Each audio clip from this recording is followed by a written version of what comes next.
Que prazer falar com você nesse dia tão especial.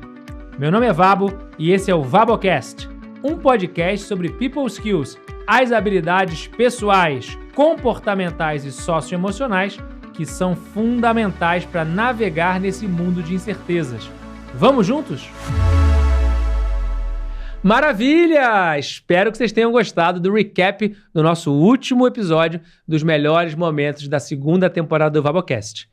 E no episódio de hoje, vou trazer para vocês um compilado das respostas de todos os convidados sobre a recomendação dos melhores livros que marcaram a vida dos nossos convidados e também quem são os mentores, mentoras, que perguntas nossos convidados e convidadas fariam a esses mentores.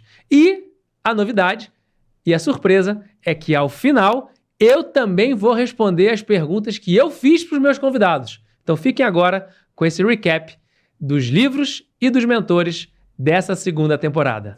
E eu gostaria de saber, de tudo que você já leu hoje de livro, qual é um livro que você recomenda para os nossos ouvintes? Bom, um só é difícil. Deixa eu selecionar dos três que eu mais gosto, mas eu diria o Almanaque de Naval Ravikant. Quando eu olho a quantidade de páginas que tem aquele livro para o tamanho do impacto que ele tem, certamente eu coloco ele na lista aí como top one. Um livro muito bom, já li, por sua recomendação, inclusive. Fala sobre dois pilares, fala sobre prosperidade financeira e sobre felicidade. Então, muito interessante o livro. Tem um outro livro também que eu gostei muito, chamado Lugar de Potência. Queria te perguntar o que é o lugar de potência e qual o seu lugar de potência. Bom, esse termo que vocês já devem ter reparado que eu adoro, porque é nome do meu livro, do meu podcast, do programa da rádio, é o termo, na verdade, que ele, longe de ser original, dando os devidos créditos para alguns filósofos gregos que viveram há milênios aqui, que já diziam, né, que a gente encontra o nosso lugar ao mundo quando a gente cruza o melhor que a gente tem para entregar para o mundo com o que o mundo tem de necessidade.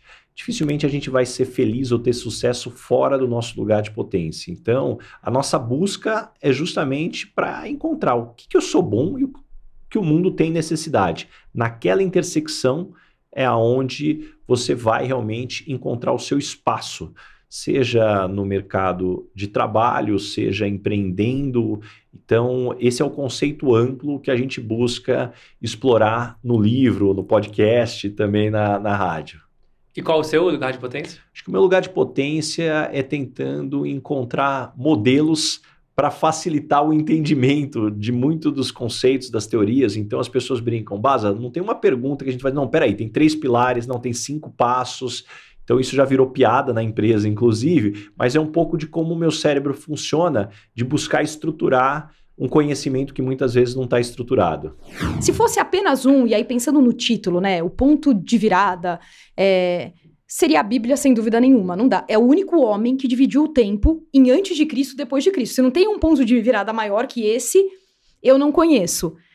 Mas pra gente falar e aí sempre associar com business, muito pensando também, eu não consigo ter assim, o livro que você mais gostou, eu tenho uma dificuldade danada, o filme que você mais gostou, porque cada momento você vai mudando e aí você vai tendo ali experiências, né? Mas um livro que me impactou muito e tem tudo a ver com o momento do que a gente tem vivido é o Essencialismo. Eu acho que esse livro, ele resume muito que as pessoas não conseguem falar não e elas estão se perdendo porque elas não sabem o que é essencial. E principalmente por conta do que a gente falou, que o problema não é quando tá tudo ruim. Porque quando tá tudo ruim, o essencial aparece, porque você já sabe que tá. O problema é quando tá bom e você se contenta nessa zona de conformismo onde tá bom e aí você não sai. E as pessoas ficam falando, nossa, mas por que deu certo ali? Por que é? Porque não existe felicidade plena e nem o atingimento da sua missão dentro dessa zona de conformismo. Por isso que a gente fala do poder errar, é o se preparar para expandir essa zona, para você se arriscar. Tem muita gente que passa a vida, Vabo, a vida se protegendo. E aí até pode, o que não é verdade, até pode se proteger da dor, mas não vive, não ama, não supera. E aí o que é a vida? Então, eu acho que esse livro, para quem está buscando uma organização, eu acho que ele tem alguns passos bastante claros, então eu deixaria ele, óbvio que a Bíblia em primeiro, mas ele neste momento, até porque a gente está usando ele para bastante coisa. A única forma de não sermos criticados e de não sentirmos dor, não pense nada, não faça nada, não seja nada. No momento em que você se colocar no mundo, e talvez não exista a inação, porque a inação é um tipo de ação, vai ter algum tipo de crítica e vamos ter que lidar com esses barulhos, esses ruídos. E aí eu queria só fazer um merchan, então. Se vocês não leram o livro, eu já li, eu vou ganhar outro hoje. Mas, o falar em público é para você, ele tem uma conotação que eu gosto muito, porque o problema, o medo das pessoas não é falar em público, é o que está por trás, é a causa que está por trás disso. E aí, o Vabo, ele é especialista nisso, então, se não fizeram um curso de oratória, também façam, mas é de coração. Eu acho que é um simbolismo do medo que as pessoas têm do ser protagonista, mas de não olhar para o que é realmente a causa do que causa essa dor. Eu agradeço pelo especialista, mas eu me considero um aprendiz e um curioso sobre o tema de oratória. Mas entra no método Santé, entra ali naquele ponto que você falou dos sabotadores. Total. O medo de falar em público é decorrente, não porque não sabe a técnica, mas principalmente pelo fato de que tem algum sabotador, eu não consigo, eu não mereço, vai dar branco, eu não sou capaz, porque tem alguém melhor do que eu, e suas variações que surgem na nossa mente e nos impedem de estarmos na nossa melhor versão, seja em frente a um palco para falar para uma pessoa ou para falar para 20 mil pessoas. Não é o meu, mas eu trouxe o meu para você. Aí sim, hein? Olha aí. Mas o livro que eu recomendo, esse é meu livro, 2013, fala sobre empreendedorismo. Eu vou dar um autógrafo e dou para você. Livro Dono, um caminho revolucionário para o sucesso da sua empresa. Prefácio de Nizam Guanais e depoimento de João Dória. Olha aí. Livro Dono, Marcelo Toledo. Muito obrigado pelo presente. Mas o livro que eu quero recomendar é um livro que foi um ponto de inflexão na minha vida, que foi Autobiografia de um Yogi. Esse livro chega para mim, eu fiz download desse livro. Coincidências, e eu acabo chegando nesse livro. Esse livro, eu trabalhava nessa época num provedor de internet lá em Salvador. Tinha uma moça que trabalhava na empresa que chamava-se Naline. Era um nome diferente, Naline. Nunca tinha ouvido esse nome, Naline. Brincavam que ela era meio bicho grilo, a família dela era meio bicho grilo. É isso que eu sabia dela. Um dia eu compro esse livro, leio, e eu comento com ela, Naline, o livro que eu tô lendo, a irmã do personagem chama-se Naline. Aí ela, qual livro você tá lendo? Eu falei, Autobiografia de um Yogi. Ela, nossa, meu pai é discípulo do Yogananda há 300 anos. Ele é um dos fundadores do templo aqui de Salvador. Doutor em Física pela Universidade Federal da Bahia. Um dos grandes meditadores que eu conheci. Por que eu indico esse livro? Porque esse livro, ele foi muito impactante para mim, porque ele te coloca numa realidade que você não está acostumado a viver. Ele te coloca a realidade da Índia. E a Índia é o berço espiritual do mundo. A Índia tem milhares de anos de conhecimento sobre a nossa saúde física e espiritual, que eu acho que a gente ainda não acessou nem 5% desse conhecimento. O Steve Jobs tinha um livro no iPad dele, somente um livro, Autobiografia de um Yogi. Ele relia esse livro todos os anos. E quando ele entendeu que o tratamento dele era irreversível, que ele ia falecer, ele chama a esposa dele e faz um pedido para ela. O pedido foi, eu gostaria que você doasse na minha... Você falou ontem esse nome. No velório. No velório, você doasse para cada uma das pessoas que fossem Autobiografia de um Yogi. Então, percebe que um dos maiores líderes que a gente já teve enquanto estivermos aqui no planeta Terra, e ele se conectou também de tal maneira com esse livro que mudou a vida dele, né? O Steve Jobs teve um período de profundidade espiritual, onde ele testa muitas coisas, ele foi para a Índia, ele conhece mestres, mas quando ele conhece o Yogananda, ele percebe que ali é o caminho dele, sabe? E para mim foi a mesma coisa. A partir daí eu comecei a meditar. Eu acho que eu conheci Yogananda, eu preciso ver no meu livro, eu acho que eu assinei em 2002. Sempre coloco nos meus livros a data, porque eu gosto de saber quando que eu fui impactado. Então, eu estou vivendo isso há 22 anos, né? Há 22 anos que eu escolhi esse caminho para minha vida. Então, esse livro é o que eu recomendo para dar um despertar espiritual para as pessoas.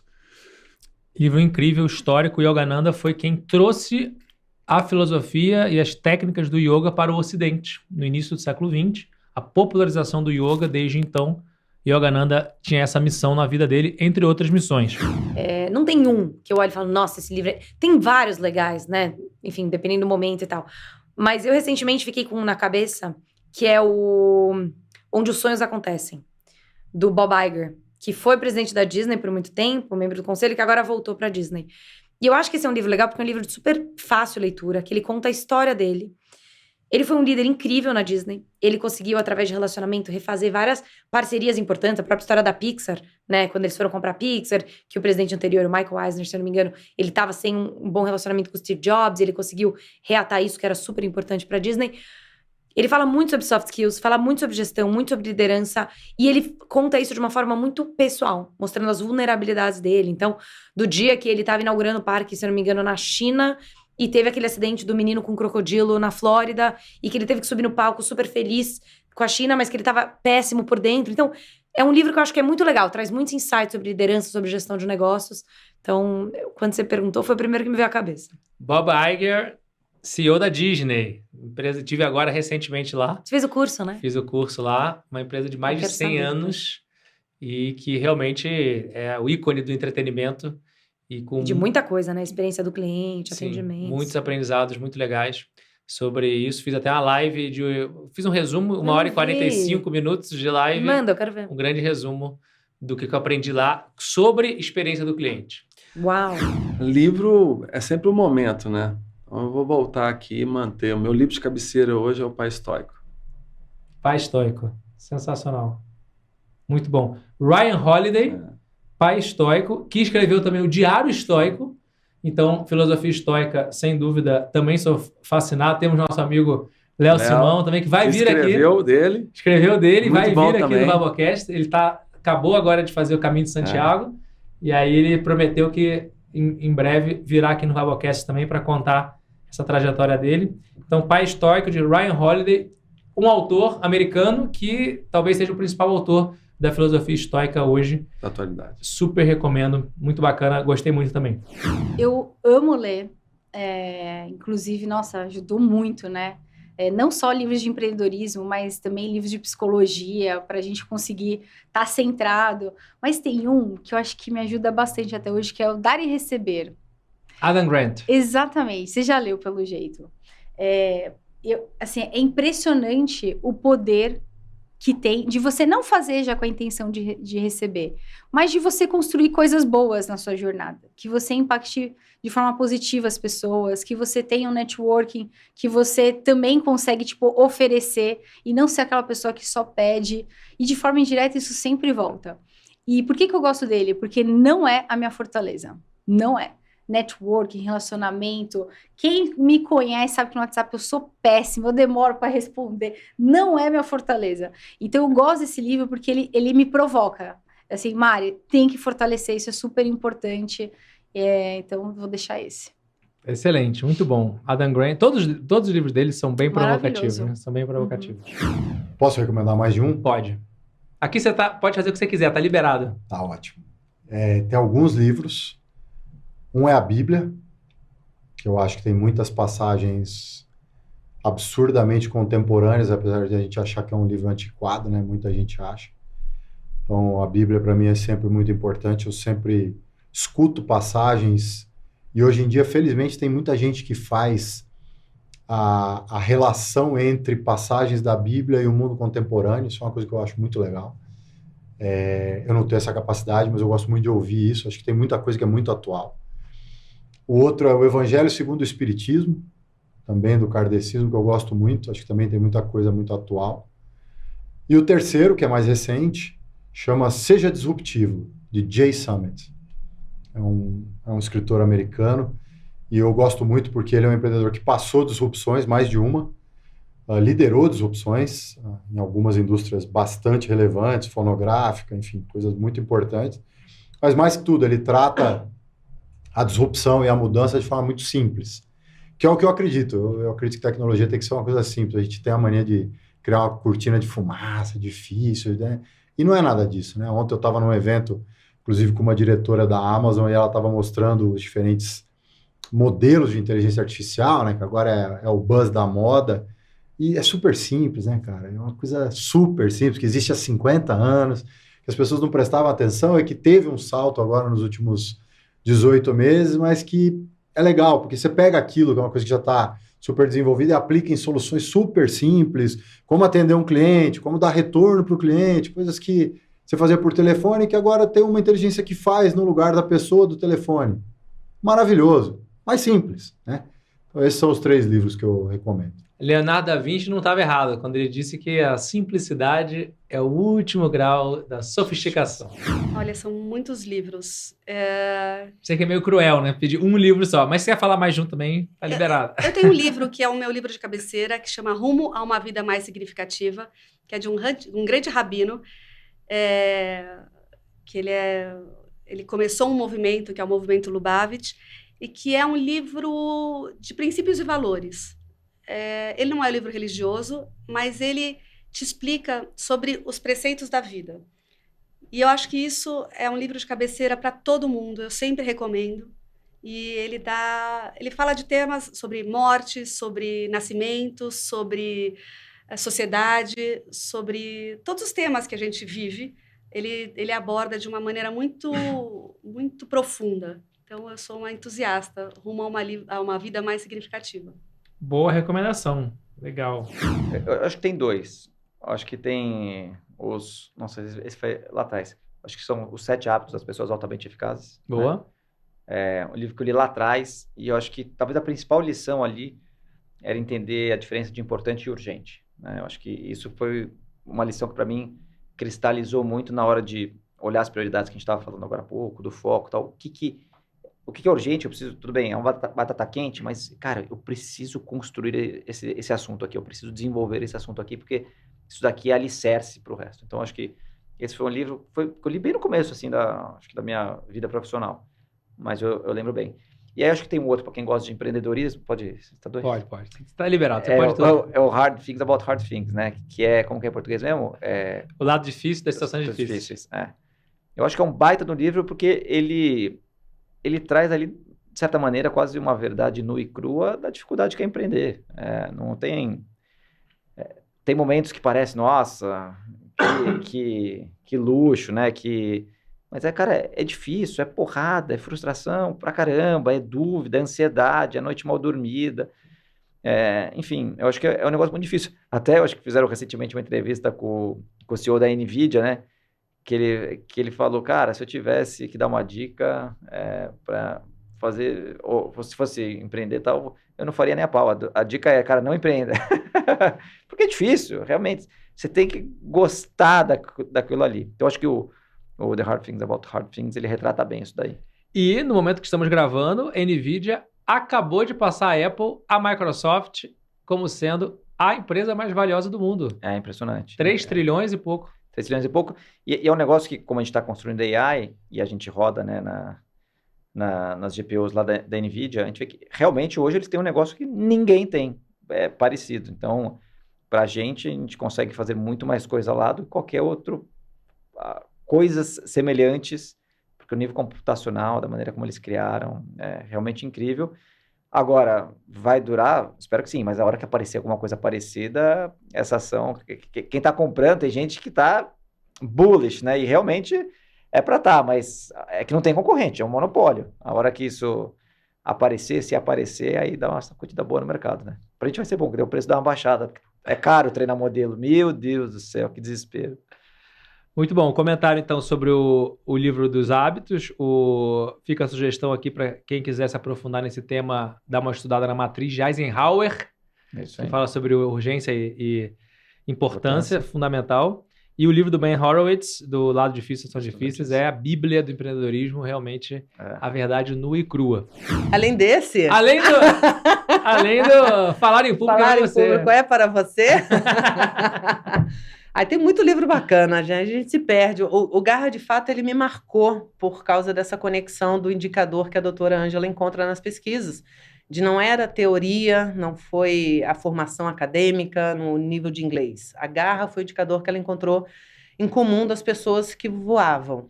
E eu me identifiquei muito com isso e acho extremamente bacana a gente falar disso e dar essa esperança para as pessoas através dessa obra, né? Do TED, que é maravilhoso. Então, tem uma turma que acredita que eu não sou sortudo, não tive essa formação acadêmica, não tive essa oportunidade no inglês, não estudei engenharia na PUC, economia. Tem um rótulo, é um rótulo. Não tem um rótulo, não tem um sobrenome. E não precisa. E esse livro te prova isso, sabe? E eu conto a minha história para que a turma, de alguma forma, tenha esperança de que é muito possível, desde que você sirva, se entregue. Então, o livro agarra. Mas o essencialismo, por exemplo, como dizer não e rituais práticos do dia a dia também ajudam muito quem está buscando essa disciplina, gestão do tempo e fazer caber as 48 coisas que você comentou. Muito bom. Eu queria reforçar esse ponto de que o sobrenome, o rótulo, são coisas que não dependem da gente. Mas sentar, estudar, me dedicar, ralar, servir, correr atrás, dar aquela milha extra, isso depende de cada um de nós. Independente do meu ponto de partida. Posso estar super privilegiado, posso estar zero privilegiado. Isso só depende da gente. E é curioso porque a lei da gravidade, ela foi descoberta por Isaac Newton no século XVIII, 1700 e pouco. Mas o mundo não foi criado no século XVIII. O mundo já existia antes do Isaac Newton. Logo, a lei da gravidade já existia antes do a ciência descobriu só no século XVIII. Mas há milênios que a lei da gravidade afeta o nosso planeta. Então, a mesma coisa em relação a habilidades pessoais. Não é porque eu não posso medir da mesma forma que eu meço as habilidades técnicas que eu tenho que desconsiderar. Então, eu não consigo medir qual é a disciplina, vou medir aqui de 0 a 10 qual é a disciplina da beta. Talvez até a professora Ângela tenha até uma métrica para isso, mas até pouco tempo atrás não tinha como. Mas eu vou descartar isso? Não. Temos aí o exemplo de Tom Brady, que venceu o maior jogador da história do esporte futebol americano pela garra. Não foi pelo super talento, não foi foi pela garra. Foi pela vontade, foi pela liderança, foi pelas people skills. Então, eu queria destacar esse ponto complementando o que você trouxe, porque métrica de people skills, um ou outro até já vamos conseguir encontrar. Mas não vai ser a mesma forma de medir da métrica da habilidade técnica e com certeza vai impactar tanto ou muitas vezes mais do que a própria habilidade técnica. Então, a gente precisa colocar um holofote nisso. Precisa buscar, precisa treinar, precisa querer. Precisa querer. Precisa querer. Não é para todo mundo, não é fácil. E reclamar é muito mais fácil. Então, só cabe a gente. Por isso, mais uma vez, é simples, é prático. É mais fácil do que parece. Só depende da gente. Isso aí. Uma frase que eu tenho como mantra na minha vida, em relação à reclamação. Quando você foca no que falta, tá sempre faltando. Quando você foca no que farta, você tem fartura. Verdade. Então, falta e farta. Só troca o L pelo R. Falta, reclamação, escassez. Farta é abundância, gratidão vai trazer só coisa boa. Foco na abundância. Pode ser 365 dias de calma da mente ou é tendencioso? Pode ser, pode ser. Pode ser um seu e um outro que você recomenda. Tá. Um que eu recomendo é o meu livro. Olha aí, hein? 365 dias de calma da mente, que apesar dele se parecer um livro, ele não é um livro. Ele é uma série da Netflix com 365 episódios para o lugar mais fantástico que existe no universo, que é dentro de você. Então, para cada episódio, eu selecionei dos mais de 850 episódios que eu tenho, os 365. Você vai ler um trecho, vai bater seu QR Code aqui e vai assistir esse episódio, gravado no vídeo, no YouTube. E quais que são os temas? Tudo que a gente falou aqui. Resiliência, disciplina, fé, coragem, momentos de dificuldade, superando dores. Então, 365 dias de calma da mente eu recomendo. Se o ano for bissexto? Aí você começa ele de novo. Aí você entra vai me seguindo no podcast, Léo Simão Estoico. Você pode adquirir ele em leosimãoestoico.com.br ou dentro do meu Instagram, tem os links lá, Léo Simão Estoico também. Agora, o outro livro, não meu, que eu indicaria... Quero um livro que seja assim, gostei muito, quero saber mais sobre o estoicismo, quero saber mais sobre tudo isso que você falou, ou sobre outro tema qualquer. Qual que é o caminho, além do seu livro, naturalmente? Meditações, Marcos Aurelius. Mas é difícil, Meditações. É difícil. Não é um livro fácil de ler. Esse aqui é mastigado. Mas meditações, vamos lá, um pouco fora do estoico, pode trazer? Pode. Cara, Alma Indomável. Alma Gosto. Indomável é um livro maravilhoso. Me fugiu o nome do autor agora. Michael A. Singer. Michael Singer, isso. Michael Singer é um livro maravilhoso que traz muito, em outra linguagem, essa conversa que a gente teve, sobre você entender que você não é sua mente. E a hora que você entende que você não é sua mente, é o primeiro passo para você entender que tem algo a ser controlado ali. Então, recomendo muito Michael Singer. Boa. Eu vou ter que recomendar 2, porque eles falam da mesma coisa, falam tá do liberado, que eu falei. tá Tá liberado? Então, tem um que se chama Humanidade, agora eu esqueci o nome do autor. E o outro é o Conto da Ilha Desconhecida, que é do Saramago. Eles falam da gente olhar... Não, vou falar da humanidade. Humanidade é uma pesquisa, são dados mostrando... Muitas vezes a gente fica com um lado muito pessimista. O ser humano é ruim, o ser humano é não sei o quê. E esse livro traz como a humanidade é boa. Como foi a colaboração entre as pessoas que fez a gente chegar muito mais longe. Então, é um livro muito otimista. E o Conto da Ilha Desconhecida, na verdade, você só consegue tomar consciência das coisas se você se afasta. Então, eu acho que ele é bem rápido, acho que tem até na internet, mas eu recomendo para todo mundo, que é a tomada de distância. Puxando o gancho que a gente começou a contar a história da minha avó, né? Ela tem até uma tatuagem dela aqui no braço, da assinatura dela. Ela foi uma das pessoas mais importantes, assim, da minha vida. E quando ela passou por esse processo de doença, que a gente estava conversando, o desfecho final foi que ela faleceu. E eu achava que quando era pequeno, a maior dor que eu ia ter era quando ela se fosse.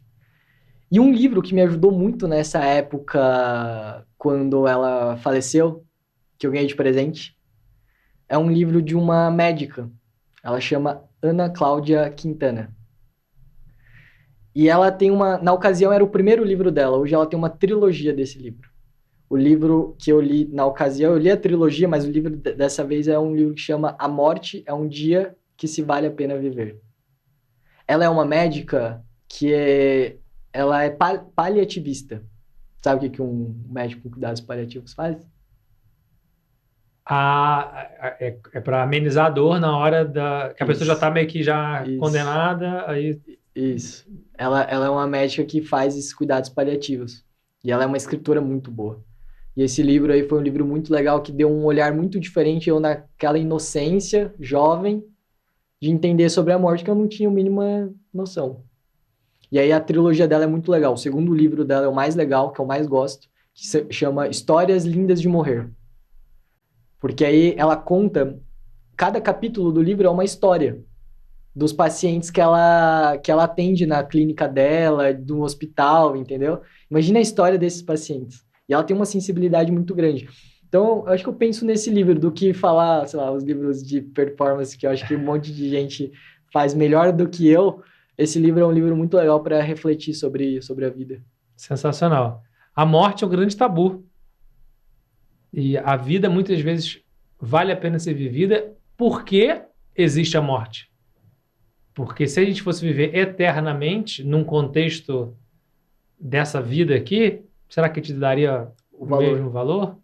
Isso daí é uma coisa interessante, porque você já passou por um processo de luto ou de perda muito grande? Muito, muito grande... Não, mas eu perdi meu avô e meu padrinho quando eu era criança e jovem. Foram os mais próximos a mim que faleceram. Ela consegue trazer um raciocínio que eu vivi isso sem saber antes de ler esse livro, mas com a minha avó, como eu te falei. É uma dor que eu achei que eu nunca ia suportar.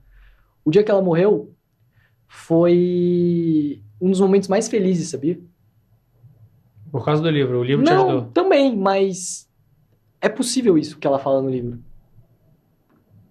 A morte é um dia que se vale a pena viver. Parece loucura, assim, mas a pessoa talvez mais amava... A gente não se prepara pra isso. Foi um momento de paz, sabe? Uhum. E você entender isso, cara, foi uma... E se preparar pra isso, porque se tudo der certo, tudo deu certo, a gente vai perder nossos avós.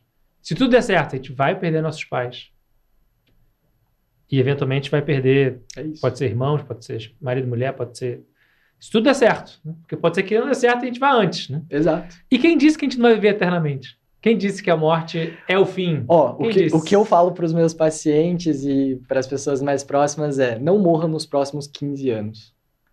Porque eu acho que a medicina vai avançar de tal forma, e está avançando de tal forma, que nos próximos 15 anos é muita coisa, Vabo. Isso que a gente está falando é a ponta do negócio. Mas por trás tem CRISPR, que é engenharia genética, que é igual quando você pega um pedaço de... Pensa o seu DNA com um barbante. Você corta e remenda. Você edita os seus genes. A gente tá falando de inteligência artificial. E aí acaba com toda a possibilidade de doença. Você acaba com a morte física. Né? Exato. É bom, não é? Aí a gente pode ficar um podcast inteiro falando sobre isso. Os dilemas éticos não é o debate. Mas o debate é: será que é possível, tecnicamente... Exato. Tecnologicamente, cientificamente, mas superar isso? Os avanços que estão tendo nos próximos 15 anos com tudo isso, eu acho que a gente não consegue imaginar. Da mesma forma que se você olhar 5 anos atrás, o que a gente consegue fazer hoje com AI, com as coisas, é bizarro, né? E que está só no começo também.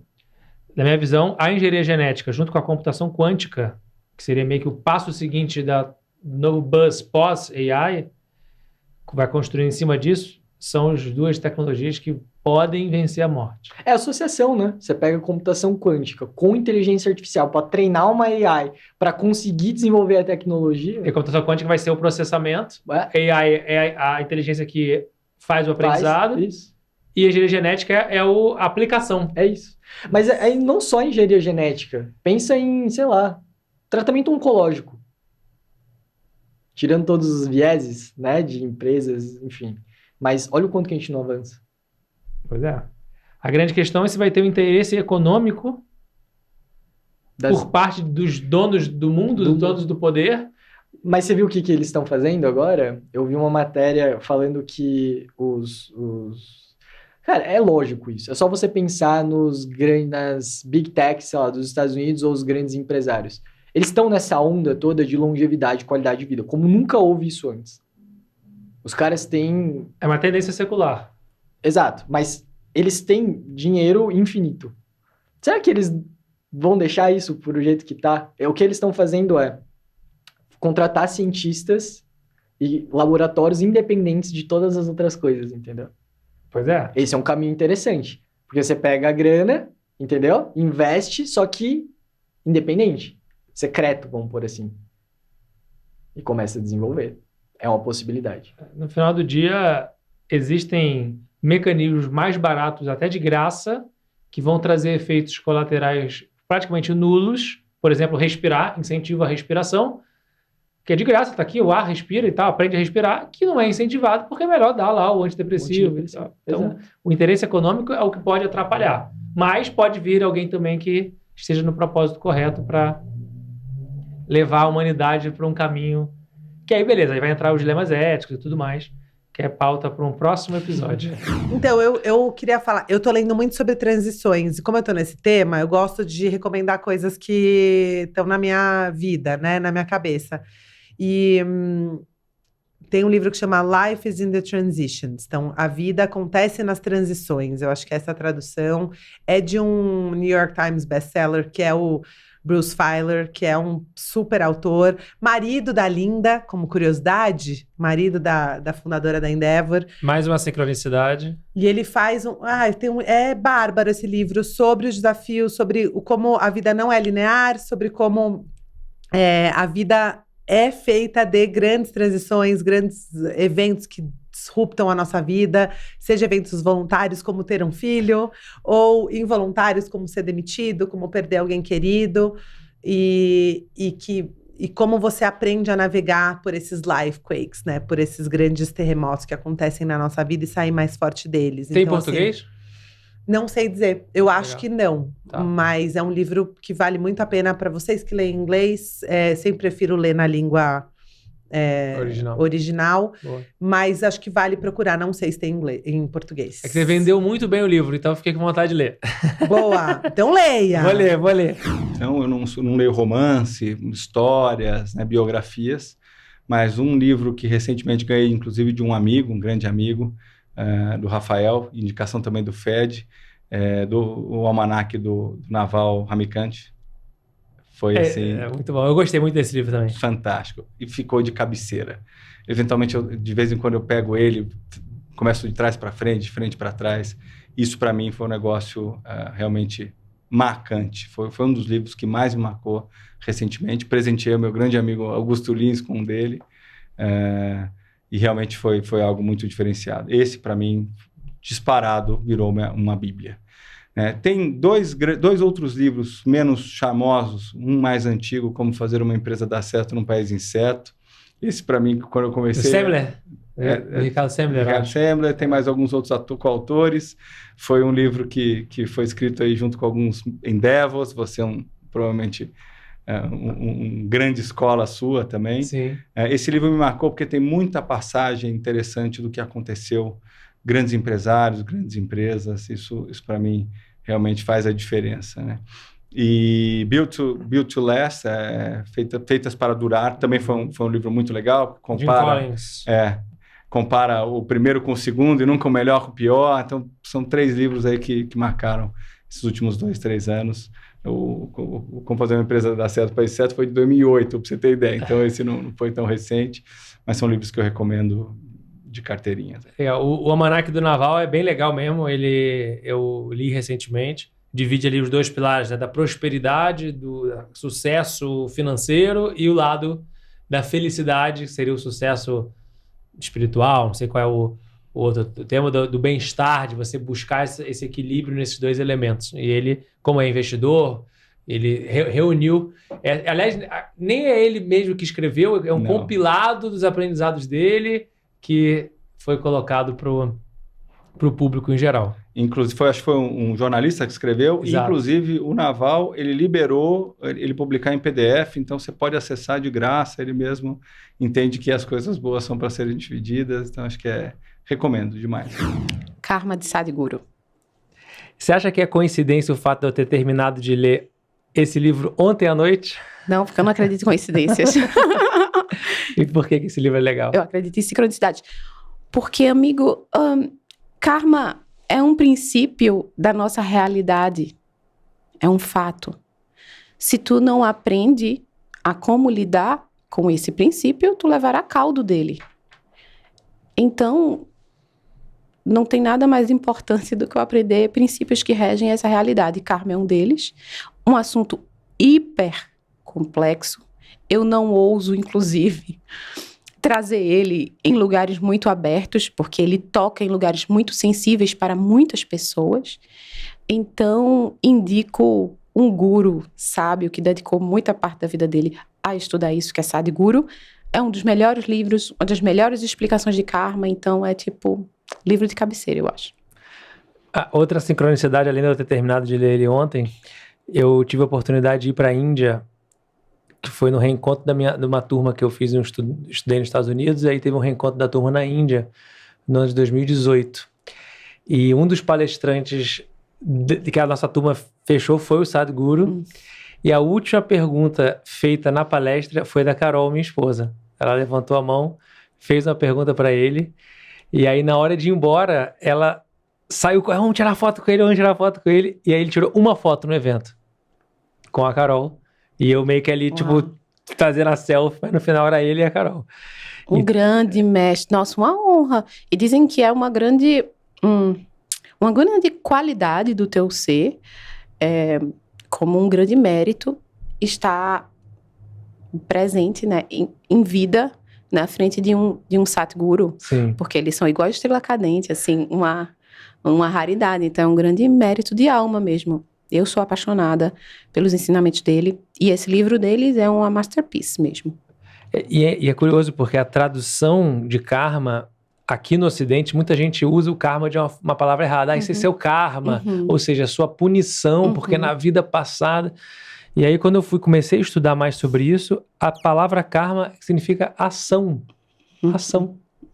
Tudo que você planta, você vai colher, vai plantar abacaxi, você não vai colher maçã. Né? Plantou abacaxi, vai colher abacaxi. Então, essa coisa de que o que acontece com a gente tem a ver com as escolhas que nós fizemos antes. Né? É isso, e a depender do que tu fizer, né? A depender da tua ação, ela terá uma reação, uma consequência natural. Será bom ou ruim? Bem, depende do que da forma como tu agiu. E tu agiu em pensamento, não só é a ação, mas a palavra, ela é uma ação kármica, o pensamento é uma ação kármica. E a inação também. E a inação, exatamente. Então. E, para quem também ainda não acredita muito nesse lado, o próprio Isaac Newton transformou isso na lei da física. Né? Segundo a lei de Newton, toda ação gera uma reação, mas não só do ponto de vista material, e também nos outros elementos.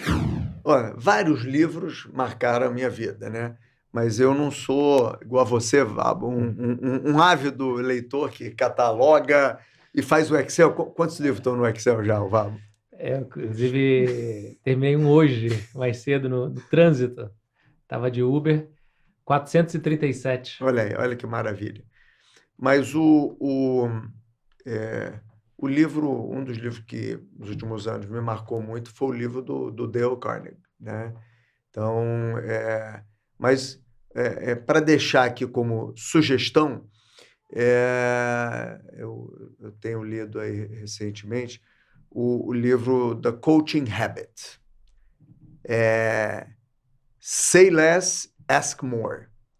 Então, esse livro tem me ensinado que essa nova geração não gosta de uma mentoria assertiva. Não vem me dizer o que é para fazer, né? Então, por quê? Porque vira small talk. Então, as pessoas gostam de serem desafiadas e tal, querem aprender, mas de aprender de um jeito diferente. Então, esse livro, ele ensina você a fazer perguntas, né?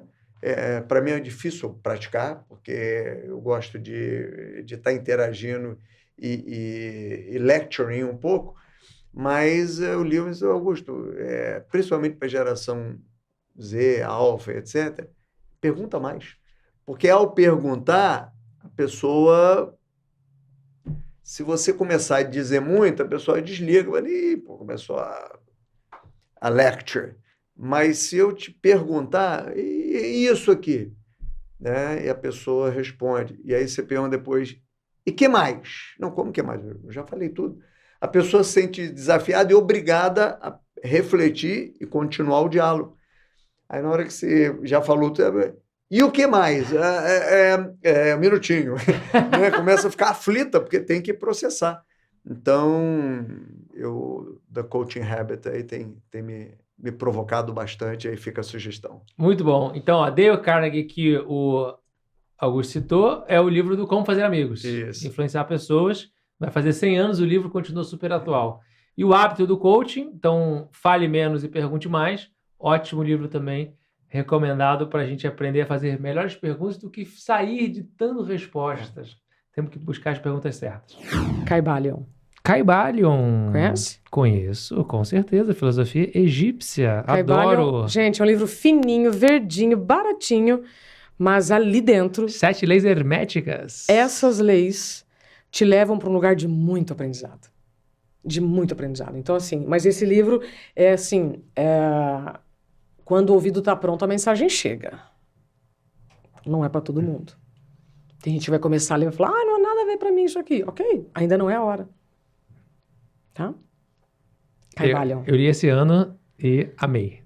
Amei. Inclusive a interpretação da professora Lúcia Helena. Maravilhosa. Que é mais fácil até de entender do que o livro original. Maravilhosa. Mas esse é aquele livro que você vai ler assim várias vezes. Várias vezes. Várias vezes. Ou falar em público é para você. Perca o seu medo, desenvolva sua oratória e aprenda a ouvir melhor do professor Luiz Val. E eu vou recomendar aqui, ó, dá um tempo. Como encontrar limite e o mundo sem limites. Para você que quer fazer as pazes com o tempo. Professora Isa Camargo com prefácio de professor Cortella. Cortella tem, Cortella faz o prefácio e tem mais 100 pessoas aqui dentro com entrevistas nível Cortella. Eu já li e recomendo. Espetacular, espetacular. Você recomenda? Depois de tudo que eu falei, responde para mim você. Bhagavad Gita. Acertou. Bhagavad Com a Gita. tradução e os comentários de Paramahansa Yogananda. Boa. Bhagavad Gita. E, complementando, dado que o que a gente utiliza é a edição de Yogananda, a própria autobiografia que você citou é um livro também. Talvez seja um melhor começo. Começar pela autobiografia e depois... de um Yoga, depois Bhagavad Gita. Maravilhoso. Esse é o livro exatamente que retrata. E a gente também lemos juntos e debatemos juntos o Mahabharata, né? Vamos falar sobre o Mahabharata também, cujo o cerne do Mahabharata é um dos projetos. É o Bhagavad Gita. Vamos chegar lá. Eu tenho vários começos de livro.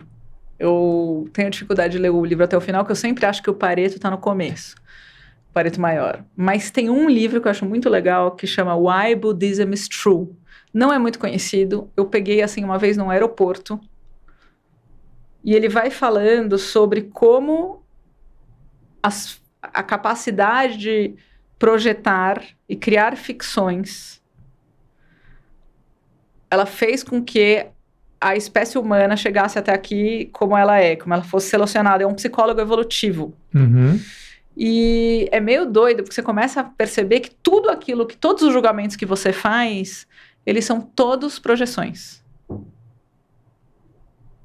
E aí eu não vou contar o final do livro, vale a pena. Até porque eu não sei o final do livro. Mas o Pareto maior do livro é maravilhoso. Por que o budismo é verdadeiro? Boa. Meu amigo, eu posso dizer que aí eu tenho apego a muitos livros. Tem muitos livros em casa e cada vez mais eu me pego... Esse eu preciso ler também, mas de novo, quando eu me pego nisso, será que isso é apego de ter ali? Mas, cara... ser o conhecimento não é ter o conhecimento. Então, é na prática do dia a dia. Então, todos esses livros de autoconhecimento, né, de comunicação... Cara, tem muitos livros legais, mas acho que a gente citou eles do Michael Singer, cara. Os dois do Michael Singer são aqueles que você cara, curtiu. a Alma Indomável, e inclusive eu li ele em inglês, o que também foi uma vitória para mim, tipo, pegar um livro em inglês mesmo e poder saborear as palavras ali ditas. E poder descobrir esse observador, poder descobrir essa mente inquieta, né, e se dominar a alma indomável ali. Em outras filosofias falam da carroça, né, o cavaleiro, o cocheiro, né, e os cavalos, né, o sofismo fala muito disso, o Rumi fala muito disso também. Bhagavad Gita, né? A imagem do Krishna e Arjuna. Exatamente. Então, assim, como é que a gente une, né, essa fonte criadora? Os nossos pensamentos identificados, o nosso corpo, pensamentos, emoções e ações, e o que isso se reflete, né? E você construir um equilíbrio sobre os seus princípios e seus conhecimentos, qual é a melhor atitude que se tem naquele momento. Eu gostei muito do Alma Indomável e terminei de ler, né, o segundo dele, que é o... Entrega Incondicional. Que ganhamos de presente. Que ganhamos de presente do nosso amigo Murilo Gun. E, cara, acho que Entrega Incondicional é o flow da vida mesmo. Não à toa o Murilo fala muito de flow, né, cara? Então é isso. Tem uma história que dizem, chinesa, se eu não me engano, que fala de um pai com um filho que falam que ele tá bem de saúde, aí dizem pra ele, que legal, que sorte, né? Que legal teu filho tem saúde, é tudo isso, né? E aí o pai fala, né, pode ser sorte ou pode não. E aí, olha, tem um cavalo, ele pega o cavalo e anda com o cavalo, que sorte teu cavalo, não sei o quê. Pode ser sorte ou pode ser não. Aí o garoto vai lá e anda de cavalo e cai e quebra a perna. E aí os vizinhos falam, pô, que azar você, né, o teu filho ter quebrado a perna. Pode ser sim ou pode ser não. E aí vem o exército e tem que chamar o garoto para poder, né, servir o exército. E ele tá com a perna quebrada. Pode ser sorte, pode ser azar. Então, quando você tá no flow da vida, né, e esse livro, né, da entrega incondicional, aceita o que vem agora e o que eu posso fazer com isso, sem brigar, cara, foram muitas chaves nesse livro, sim. Muitas chaves. Eu li os dois esse ano também, o Alma Indomável um pouco antes do APC e o Entrega Incondicional depois do APC, que nós ganhamos de presente, e foram dois livros que marcaram também. O Entrega Incondicional é praticamente a autobiografia dele, mas que tem esse fio condutor mostrando que ele até parece meio louco, né? Você não acredita em algumas coisas que estão ali, porque realmente, Sim. muitas vezes a vida ela consegue ser mais criativa do que a própria ficção. A ficção tá fichinha perto do que a vida pode trazer, mas são dois conceitos importantíssimos, realmente. E ele mostra que está conectado, tudo que a gente está falando, de você... Tudo conectado. A espiritualidade que ele apresenta ali é uma conexão em presença total com ele mesmo, né? Com o todo, né? Com o que a vida apresenta. E não é spoiler, mas no final o cara, ele vai a um ápice, né? Ele conquista muita coisa material, podendo usufruir disso de maneira até incoerente com o conhecimento que ele tem.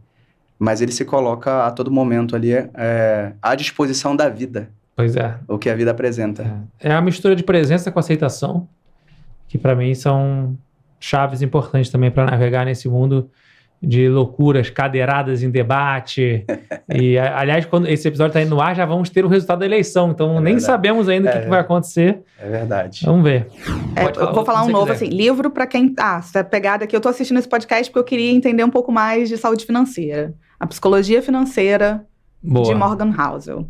Esse é o livro, para mim, financeiro, de cabeceira. Não importa se você está começando, não importa se você é avançado. É um livro para ler mais de uma vez, assim, são lições atemporais, né, sobre dinheiro e fortuna, acho que é isso o subtítulo dele, e eu não poderia concordar mais. Assim, é um excelente livro. Se você se identificou, talvez, com o perfil e já é uma pessoa que tem uma boa relação com dinheiro, que também está buscando um pouco mais de equilíbrio e querer desacelerar, mas você já construiu essa relação, a Sociedade do Cansaço, para mim, é porque é muito louco isso, né? Livro depende de quem lê, do momento, de um monte de coisa. Vai ter gente que vai ler esse livro e vai falar, quer se contentar com a mediocridade. Eu não enxerguei dessa forma. Eu, de forma alguma, enxerguei dessa forma. Eu enxerguei como a gente tem que parar de ser algoz da gente mesmo. Então, é o extremo, tá lá naquele extremo. Exato. Então, assim, foi um livro que mexeu muito comigo, tá? Mas a Psicologia Financeira, sem dúvida, é o livro que eu indico em termos de... eu quero sobre saúde financeira. Vai ler esse livro. Eu estou relendo um livro, que para mim é um livro muito interessante, de um ex-professor de Harvard que faleceu, Clayton Christensen. Como avaliar sua vida? How to Evaluate Your Life. Porque, assim, eu estou relendo, porque foi um dos livros bacanas, como o $1 Trillion Coach, eu adoro, do Bill Campbell, né, o treinador de $1 trilhão, né, tem tantos livros. Estou lendo um outro livro inteiro. Eu gosto de fazer o que eu estou, porque teve tantas coisas legais que marcaram, que tal, né? Do hard things, né? Faça coisas difíceis, porque isso te testa e tal. Mas como avaliar a sua vida é interessante, porque a gente toma muitas decisões, né? E estamos sempre pensando e tal. Essa gente parar e avaliar o que realmente te move, como é que é, não, olha, eu estou aqui numa empresa trabalhando, mas, cara, a minha vocação é ser professor. Isso é você.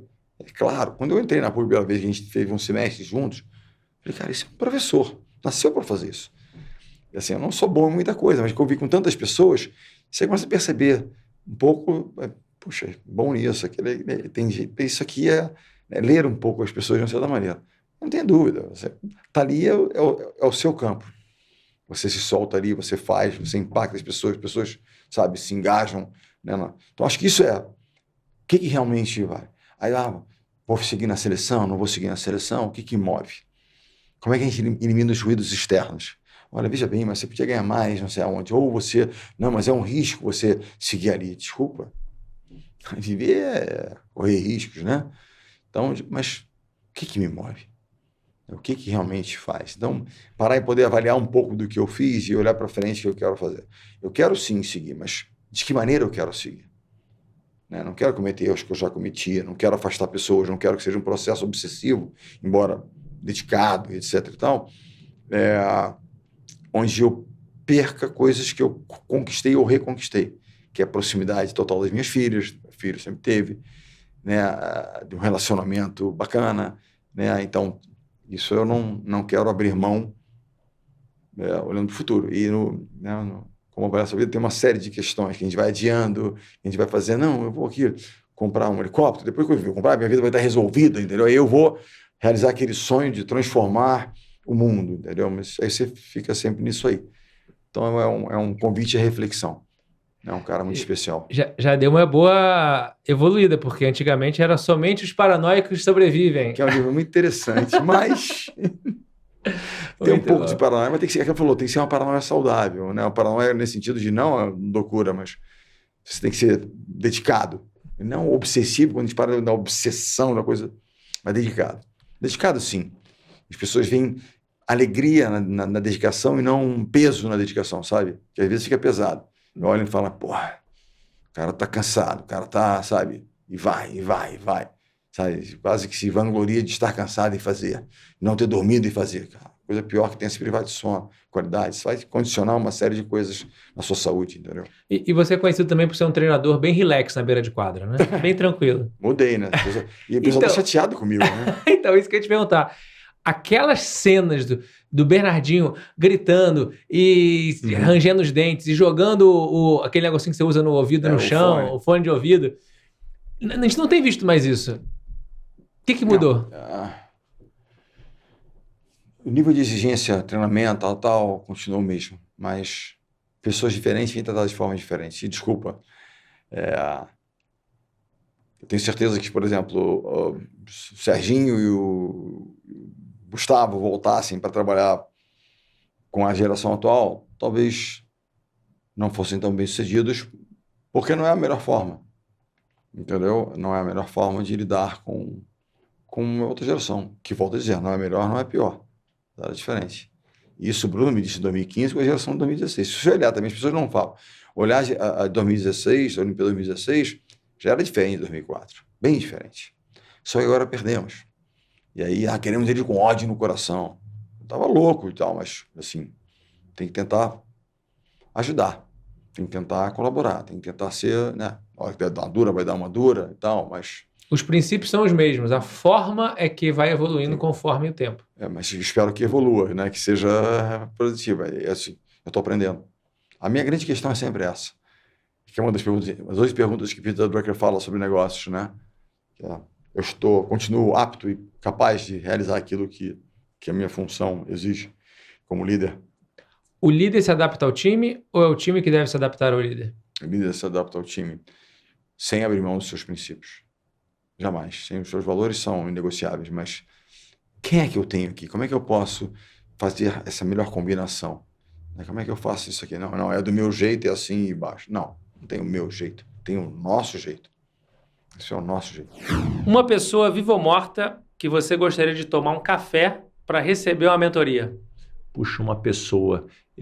Eu acredito, eu já tive a oportunidade de conversar com o Ray Dalio, mas não na proporção que eu gostaria, de talvez ter um café de algumas horas. Eu acredito que ele é um exemplo de uma pessoa que consegue olhar para ambientes complexos, não estruturados e trazer isso de uma forma extremamente estruturada. Ray Dalio, cujo livro Princípios, recomendação para quem nos assiste, considerado aí, junto com Warren Buffett, um dos maiores investidores americanos. Warren Buffett muito na área de ações e o Ray Dalio em fundos multimercados, hedge funds. Então, sem dúvida, uma pessoa que também se dedicou para escrever uma Bíblia, que é o livro Princípios, para também organizar a mente e trazer, deixar um legado não só do ponto de vista financeiro, mas também do ponto de vista da coisa comportamental. Eu queria botar um ponto aqui que é muito relevante. A gente falou de talentos antes, né? E quando eu te conheci, eu acho que o que mais me chamou a atenção era uma pessoa com um talento tão diferente do meu, né? A gente sempre brinca o quanto você é organizado, o quanto você tem essa parte toda de querer estar com tudo planejado, né? Os nossos cursos têm já prazo até dezembro. Para mim é assim, E eu queria falar muito sobre complemento e o complemento de talentos, porque às vezes isso repele. Mas a hora que você respeita e você parte da base de princípios e de valores, isso é tão bonito. Então, você se tornou, e é óbvio, a gente tem muitas coisas em comum, né? E a gente comunga, acho que bastante coisas. Mas por que eu tô falando isso? Porque quando vem uma pergunta dessa, um mentor e tal, você fala assim, é o gênio, então não posso perder. Então agora, né? E eu não consigo pensar, né? Então eu estaria, é a imagem que eu fiz na minha cabeça, tá? Então não julga, se você já me conhece bem. Aliás, me conhece bem, mas hoje eu peguei ele, tá? Eu fiz uma pegadinha, não vou mentir, que eu falei que eu ia chegar um pouquinho atrasada. Isso é um pouco Carol Garrafa, porque tem 35 mil coisas na agenda, né? E falei, Vabo, como eu te conheço e sei, né, da hora, ainda mais é com você, até por respeito, e é people skills total. Falei, 10, 15 minutos, tudo bem? Ele, claro, Carol, e tal. E eu cheguei 10 minutos antes. E ele não estava aqui ainda. Então isso é um ponto da virada na nossa relação, porque isso nunca tinha acontecido. Precisava contar isso ao vivo, porque é muito bom, é muito bom. Essa vai ficar pra minha história. Mas o que eu imaginei quando você fez essa pergunta, impossível pensar em um. E eu imaginei uma mesa, tipo Santa Ceia, com Simon Sinek, com Adam Grant, com Vabo, Bernardinho Basaglia, que são meus parceiros ali, que a gente também troca bastante, com meu pai na mesa, por que não? Então, assim, pessoas tal, com meu irmão, que me ensina tanto, com o Rodrigo, que é meu companheiro, eu botei na minha cabeça uma imagem de pessoas com a minha irmã, com a minha mãe, que elas não podiam deixar de estar nessa mesa, se fosse assim, porque a hora que você fala eu já vejo assim, então tá bom, é pra vida. Então que seja uma mesa. E como é people, não pode ser person. Então me perdoa, Jesus Cristo estará na cabeceira e comandando tudo, mas vai ter que levar todo mundo junto. Adorei. E qual é a primeira pergunta, então, do debate que você vai jogar nessa mesa composta de pessoas incríveis? O que é felicidade pra você? O que é felicidade pra você? Muito bom, muito bom, muito bom. Yogananda. O que eu preciso fazer para encontrar a iluminação? Essa seria a pergunta. Não existe outro caminho, na minha visão, para a vida, porque nós somos seres espirituais. E eu entendo que aqui é um plano transitório, de evolução, de aprendizado. Então é importante a gente entender o que a gente precisa fazer para a gente poder passar para a próxima fase sem carregar a mochila cheia de porcaria e lixo que a gente carrega todos os dias. Bom, te falei já, essa pergunta não é óbvia e já me fizeram ela e eu não sabia a resposta. Aí eu fiquei pensando aqui para o VaboCast e eu pensei em 3 pessoas.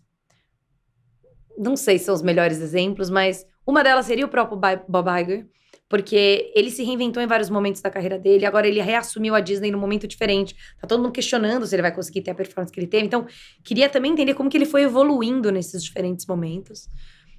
A outra, acho que é zero óbvio uma pessoa de business falasse, que eu vou falar porque eu gosto de sair do óbvio, é a Taylor Swift, que eu fui conhecer a Taylor porque eu fui convidada para ir ao show dela no ano passado, e eu fiquei encantada com a mulher.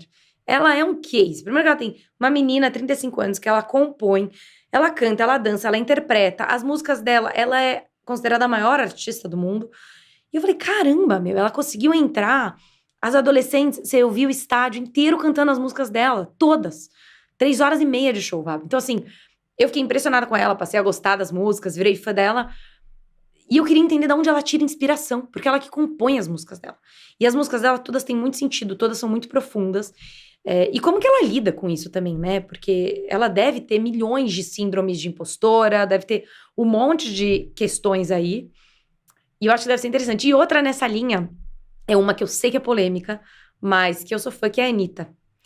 A Anitta, pra mim, é um case de empreendedorismo. Porque eu acho, assim, se olhar para pessoas como eu e como outras que eu convivo e falar, nossa, que legal, empreendedor, sem dúvida, tem mérito, mas a Anitta veio muito de baixo. Ela veio de um ambiente muito desfavorável. Ela arregaçou as mangas e foi atrás do sonho dela. E ela fez, assim, as histórias que eu ouço, né, do curso de inglês que ela fazia, do como ela pedia pro câmera filmar ela, de como ela foi... E eu sempre curti as músicas dela, desde a época, na XP, teve uma época que eu ficava bastante no Rio, e ela tocava nesses botequinhos menos, né, a música tocava menos tradicionais. E a Anitta é muito criticada. E ela vai para um campo de sensualização, sexualização, num ambiente que ainda é muito masculino. Ela vai para uma linguagem que... Tem gente que acha que é exagerado, não vou nem entrar no mérito, tá? Não é meu papel aqui, mas... Além de ser uma baita empreendedora, ela é uma pessoa que ela é muito criticada. E eu queria saber como que ela lida com essas críticas, né? Porque ela segue fazendo. Ela segue fazendo. É quase como se, assim, isso aqui não vai me impactar. Eu vou seguir fazendo. Então, queria entender um pouco, até porque essa história de síndrome de impostor e insegurança, ela realmente parece ser descolada. Mas eu vou pensando em outros nomes, porque deve ter outros nomes. Excelente, excelente. Eu queria deixar aqui meu registro como carioca que sou e amante do funk carioca. Eu sou apaixonado pela Anitta, adoro a empreendedora, adoro a artista. E aí vamos fazer uma campanha aqui no VaboCast pra gente trazer a Anitta aqui no VaboCast. Nossa, mas eu venho junto. Não, eu vou me Já pensou? Acho que... Eu fui a show da Anitta já, grávida de 37 semanas. Sensacional, sensacional. Um dia o VaboCast vai chegar lá pra conseguir trazer a Anitta. Vamos. Já pensou nisso? Viva ou morta?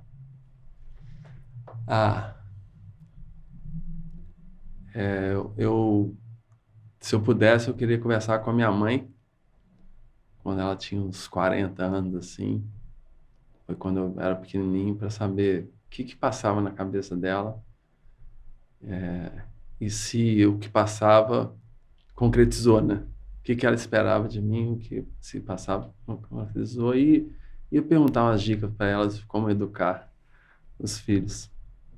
E aproveitando o vivo, eu perguntaria pro Will Smith, e aí? Will Smith. Cara, como é que tá a sua vida depois daquilo? Você mudou? Parece que ele pediu desculpas e tal, mas é uma coisa que ele vai falar publicamente, né? Outra coisa é a pergunta nos bastidores. Então, aí nessa pergunta, nesse café, o cara não podia mentir, né?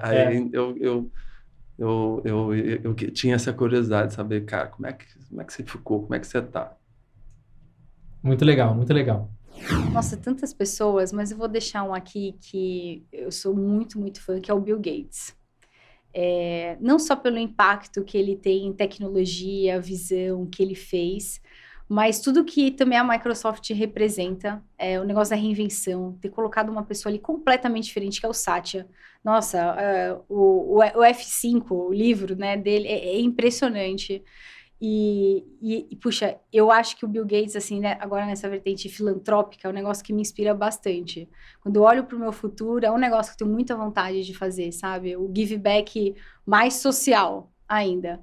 Então, se eu tomasse um café com ele, eu perguntaria assim, puxa, como que você mantém essa chama, né, acesa? Assim? É uma pessoa extremamente ativa. O que ele está fazendo em energia eólica? É incrível. Esse cara não para. Eu fico assim, gente... Tem vários documentários dele, né? E tem documentários que mostram que de tempos em tempos ele vai para uma cabaninha com 50 mil livros, fica ali assim. Pô, é muito fácil você, em determinado ponto, você se acalmar, se acomodar. E uma pessoa, poxa, com tanta história, ainda ficar viva, querendo criar mais e mais impacto, eu adoraria saber como não apagar essa chama, sabe?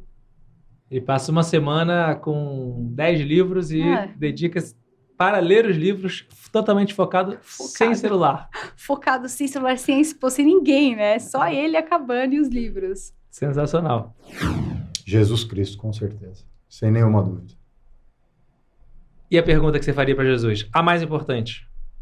Não tenho a menor ideia.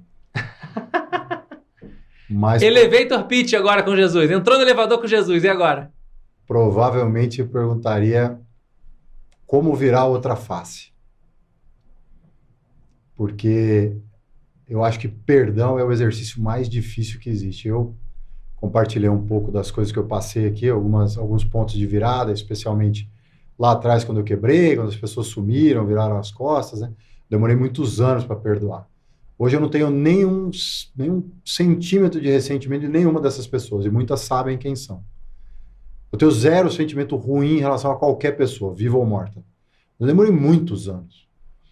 E o ensinamento de Jesus de virar outra face é muito profundo, é muito difícil, cara, é muito difícil. Para mim ainda não é automático, a verdade é essa. Então, é um exercício de aprendizado, de humildade e de altruísmo, né, de certa forma. Você fala, cara, tá bom, deixa pra lá. Puto, deixa pra lá, pra mim ainda é... Eu passo... Muitas vezes não reajo, até por conta dos aprendizados recentes, com estoicismo, filosofia. Posso até não reagir, mas não é uma coisa que eu supero muito rápido. Acho que essa seria a pergunta. Como é que eu posso fazer exercícios de vir a outra face? Sensacional. Qual foi a última frase que Jesus falou quando morreu? Você lembra? Não me lembro. Pai, perdoa-os, pois eles não sabem o que fazem. Então, a última mensagem de Jesus na cruz, morrendo, foi a mensagem pedindo para Deus perdoar aqueles que o fizeram mal. Recentemente eu fiz uma imersão de autoconsciência para líderes com a Dani de Maria e o Murilo Gun, casal, e o perdão foi um dos temas tratados e um aprendizado muito bacana no entendimento de que perdoar não é ignorar, não é esquecer, não é concordar, não é passar pano para quem te fez alguma coisa. Uhum. Perdoar é uma atitude proativa de você se libertar da mochila da mágoa. E nós somos formados por quantos % de água no nosso corpo? Sei lá, mais de 90% do corpo é água. O que é a mágoa? É uma má água. Você vai se libertar da má água. Ou seja, você não está... A culpa continua na pessoa que te fez o mal. Mas você está se libertando de carregar essa mágoa nessa mochila no momento que você perdoa quem te fez essa ação. Eu não me lembro quem, o Léo Simão fala bastante isso, ele já repetiu isso várias vezes, sempre me lembro dessa frase. Não sei qual dos filósofos diz que o ódio ou o rancor são um veneno que você toma tentando fazer mal para um terceiro. Ou seja, é exatamente o que você falou, é uma água ruim. É isso aí. Que você está se fazendo mal e, portanto, o perdão é a forma de se libertar. Mas eu concordo, não é ignorar, não é achar que está certo, e eu não acho nada disso. Né? Eu tenho muitas reservas sobre como várias pessoas agiram comigo ao longo dos anos. Mas eu não tenho mais nenhum sentimento ruim em relação a isso, porque eu não acho que vale a pena. Acho que está superado, está tratado. Se libertar disso, se libertar disso. Totalmente. E o primeiro passo é entender esse conceito cognitivamente, racionalmente, porque aqui no ar-condicionado, tranquilo na mesa, discutindo filosoficamente, é muito fácil, né, perdoar. É bonito. Agora, como dizia também um outro grande mestre, maior distância entre 2 pontos no planeta. É muito fácil a gente entender o que está no cérebro, mas muito longo é o caminho do cérebro para o coração. Então, entender cognitivamente é o primeiro passo. Entendi. Agora eu preciso sentir. Agora eu preciso, na prática, trabalhar isso para remover essa mochila que eu estou carregando. É aí que está o desafio. Diário. Bom, vou falar um tema que é bem complexo nos dias atuais, mas eu adoraria ter conhecido a Golda Meir. Talvez um grande exemplo de mulher, de força, de resiliência e com um propósito muito firme, né, em tempos muito, muito desafiadores. Adoraria ter convivido e ter feito várias perguntas a ela. E o filme dela que eu assisti recentemente me fez voltar mais ainda a ter sido contemporânea de Golda Meir. E a pergunta que eu faria é se existe esse caminho, né, se existe o caminho do meio, quando a gente fala em paz. Hoje a gente olha, tudo é muito polarizado. E se existe esse caminho do meio? Se a paz ele é possível nesse caminho do meio? Você sabe que eu ouvi nos outros episódios você fazer essa pergunta, eu imaginei que ela viria. E eu acho que, trazendo até para o nosso lado de AI, eu acho que não teria uma pessoa, mas eu acho que eu queria talvez a AI de pessoas que reunisse várias pessoas de sucesso, empreendedores, atletas e tal. E talvez a pergunta seria assim, qual que é o balanço perfeito da vida, né? O que é trabalho, o que é família, o que é saúde, o que são essas prioridades todas e como todos esses criaram para cada um a sua regra. Eu queria que a inteligência artificial me trouxesse a melhor resposta, essa resposta condensada de tudo isso. Porque no final do dia eu acho que é isso, né? A gente está sempre perseguindo várias coisas, mas tomando muito cuidado, pelo menos eu tento ter um cuidado muito grande, qual que é o balanço certo, né? Quando eu não estou exagerando de um lado ou exagerando de outro. Eu acho que entender esse balanço é um negócio difícil e eu vejo muitas pessoas que aparentemente são pessoas de sucesso, mas elas abriram mão da família, abriram mão de outras coisas que para mim são importantes, né? Então, eu não estaria disposto a fazer algumas coisas em detrimento de outras. Acho que entender esse balanço é fundamental. E essa AI vai buscar de quem essas informações? Um exemplo de algumas pessoas. Eu acho que ela pode buscar, eu acho que assim, de grandes empreendedores, de grandes executivos, de grandes atletas, assim, obviamente que eu gosto do assunto de alta performance. E é na alta performance onde você tem que fazer renúncias importantes, né, pessoais.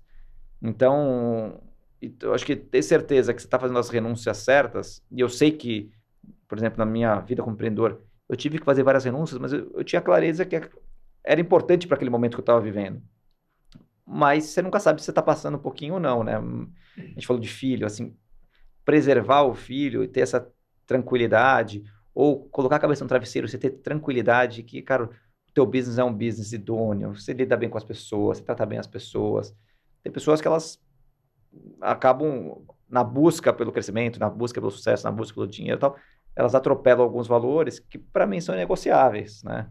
Então acho que poder conversar com essa AI, entender um pouco a cabeça de todo mundo, como cada um pondera, pesa essas coisas, eu acho que é super importante. Muito legal. Eu nunca fui muito de famosos. Não tem problema. Não Meu avô e minha avó. Legal. Meu avô e minha avó são os pais da mamãe e falecidos respectivamente em 2018. Mais uma prova de Deus, a minha avó ficou doente, eu no México, e putz, quero ficar esses últimos meses com ela, que eu não sabia que eram os últimos meses, quero estar lá. E cheguei no Brasil 2 meses depois, ela faleceu. Então consegui estar próxima a ela, morando em São Paulo, eu ia para Resende, né, no interior do Rio, todo final de semana para vê-la. E meu avô faleceu há 1 ano. Então ambos foram com quase 95 anos, 60 e poucos anos de casados, 70 juntos, eles são, de fato, o meu maior exemplo, né? Seguido dos meus pais. Então, eu chamaria meu avô, minha avó, perguntaria se eu estou no caminho para atingir o nível de sabedoria dos dois. Porque são pessoas extremamente sábias e que me inspiram até hoje. Muitas atitudes que eu tomo ou comportamentos que eu tenho, o que a vovó faria? O que a vovó falaria?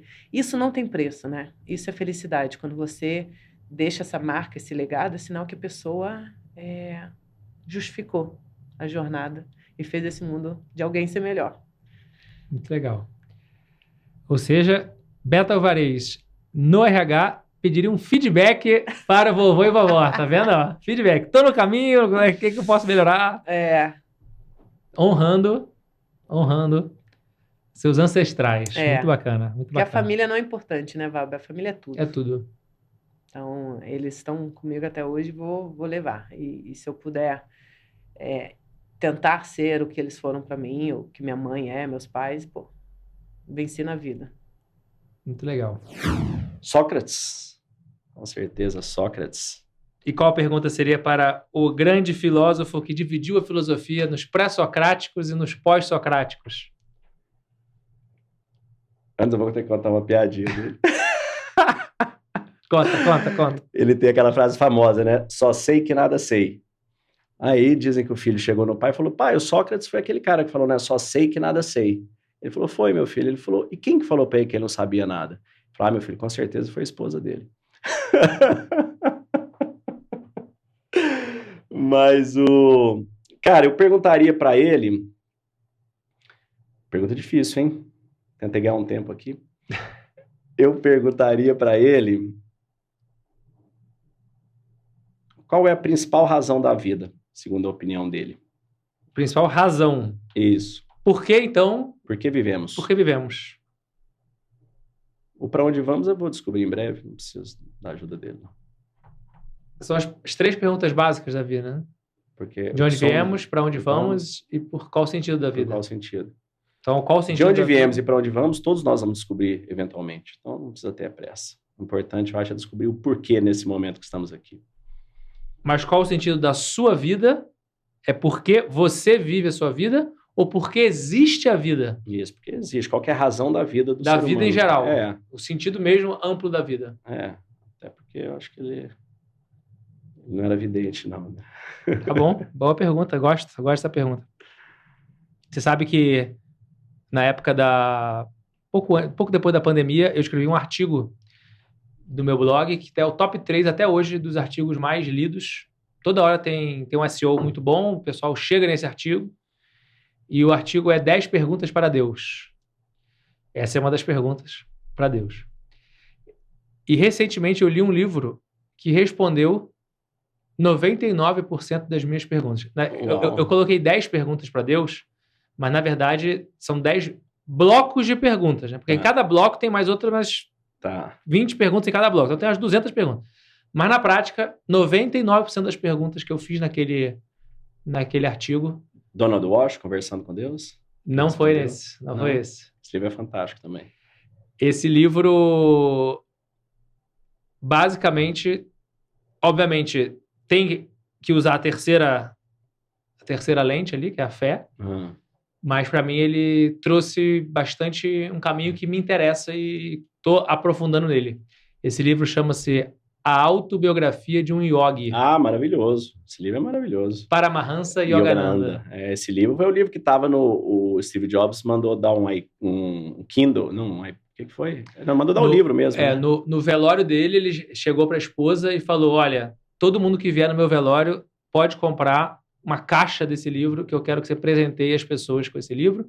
E o George Harrison, que é o dos Beatles, ele tem o livro na casa dele. Todo mundo que vai na casa dele, ele presenteia. Todo mundo que ele vê que está precisando de alguma ajuda, ele presenteia com esse livro. Esse livro é fantástico, é maravilhoso, mas ele é um livro difícil também, eu acho. Né? Pois é, então, eu tentei ler ele, achei difícil. E aí, fiz uma série de trabalhos, estudei um monte de coisa, e li a Gita, li o Mahabharata, estou lendo Ramayana, e estou relendo. Total. Não tá mais difícil. Então, eu também fui lá atrás, eu tentei ler ele algumas vezes, desde a época do Steve Jobs, falei, pô, quero ler esse livro. Aí comecei, parei, engrenei, e parei. Aí eu fui ler ele a primeira vez, tem uns 2 anos, logo que eu entrei nessa coisa, depois que eu li os que você citou agora, eu reli ele de novo, aí outra coisa, mas você precisa de uma base. Precisa de uma base para entender. Tem uma série de conceitos, em especial palavras específicas em sânscrito, da linguagem mais oriental, que esse trabalho anterior meu de preparação me ajudou, e para mim esse livro... Mas você tá lendo o livro em sânscrito? Não, eu tô lendo em português. Tá. Alguns eu leio em inglês porque a tradução em português não é boa. Esse especificamente a tradução é boa, então eu tô lendo em português. Mas tem muita palavra que ele cita em sânscrito. Por exemplo, Dharma, a própria palavra Yoga, e outras muito mais difíceis, como Gnana, o próprio Karma, Bhakti, Sashitananda, Satsanga. Ele até tem a explicação ali, mas mesmo com a explicação, o sânscrito talvez seja a língua mais maravilhosa que a humanidade já produziu. Seja mais o sânscrito. ampla, né? E só para o yoga, a palavra yoga tem 32 traduções. Então, se for aplicado num contexto específico, já não é exatamente aquela situação. Se a tradução for ruim ainda, porque traduziu do sânscrito para alguma sânscrito antigo para o sânscrito moderno, do sânscrito moderno para o inglês, do inglês para o português, já perde muito conceito ali.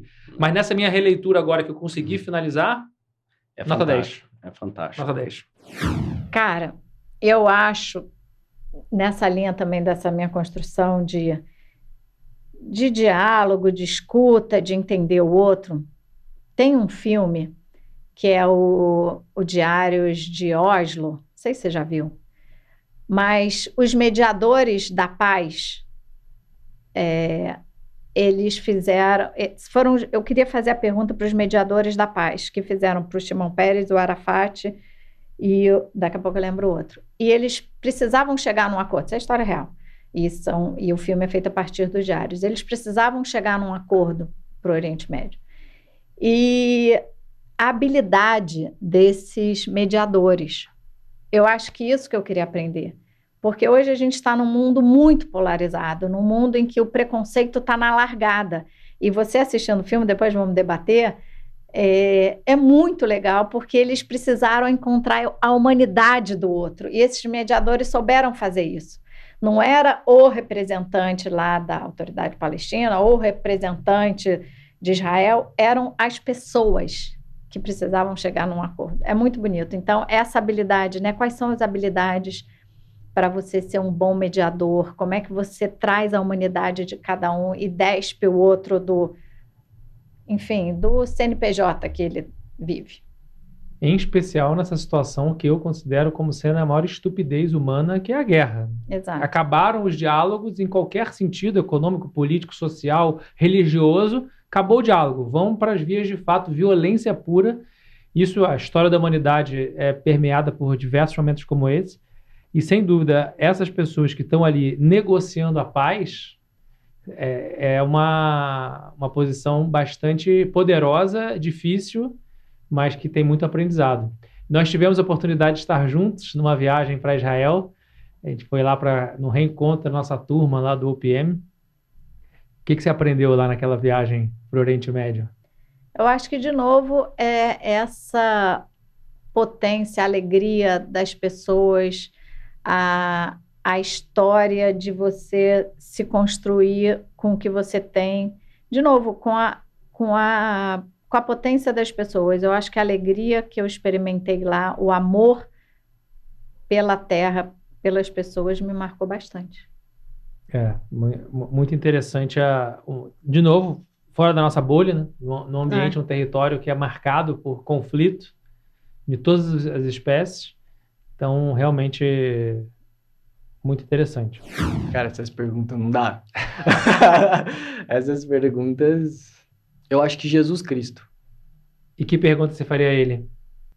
O que ele ia fazer se ele tivesse nos tempos atuais?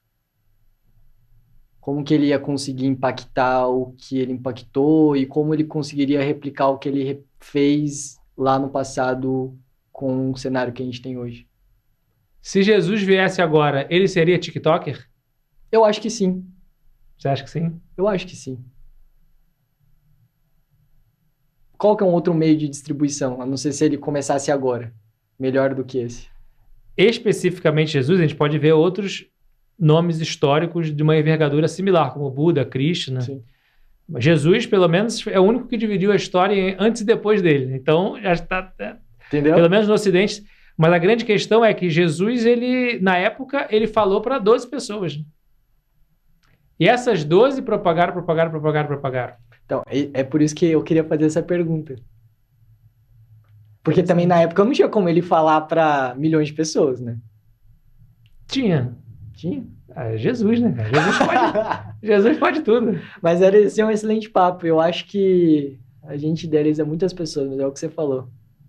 Goste dele ou não, acredite na história dele ou não, ele foi a única pessoa que conseguiu fazer isso. Dividiu a história antes e depois dele.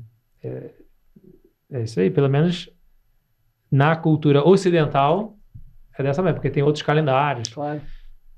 Mas é um calendário principal hoje. Mas é isso aí. Mas será que Jesus viria como parecido como ele veio? Ou será que ele poderia vir de um outro mecanismo? Será que Jesus poderia vir como uma AI? Essa é a pergunta que eu fiz. Você falou, qual é a pergunta? Como que ele faria o que ele fez? Entendi, boa pergunta. No cenário atual, entendeu? Será que Jesus viria como uma criptomoeda? Uma blockchain? Não sei. Será que ele que criou a blockchain? Será que ele Bitcoin? só Satoshi Nakamoto? Fica essa dúvida. Mas é uma excelente provocação. Eu acho essa muito difícil, sabia? Porque tem vários ângulos, né? Tem desde a maternidade até filosofia, até coisas muito... Então, você me deu esse spoiler antes, eu fiquei refletindo e eu já mudei várias vezes a resposta e eu não sei, assim, como eu tô no tema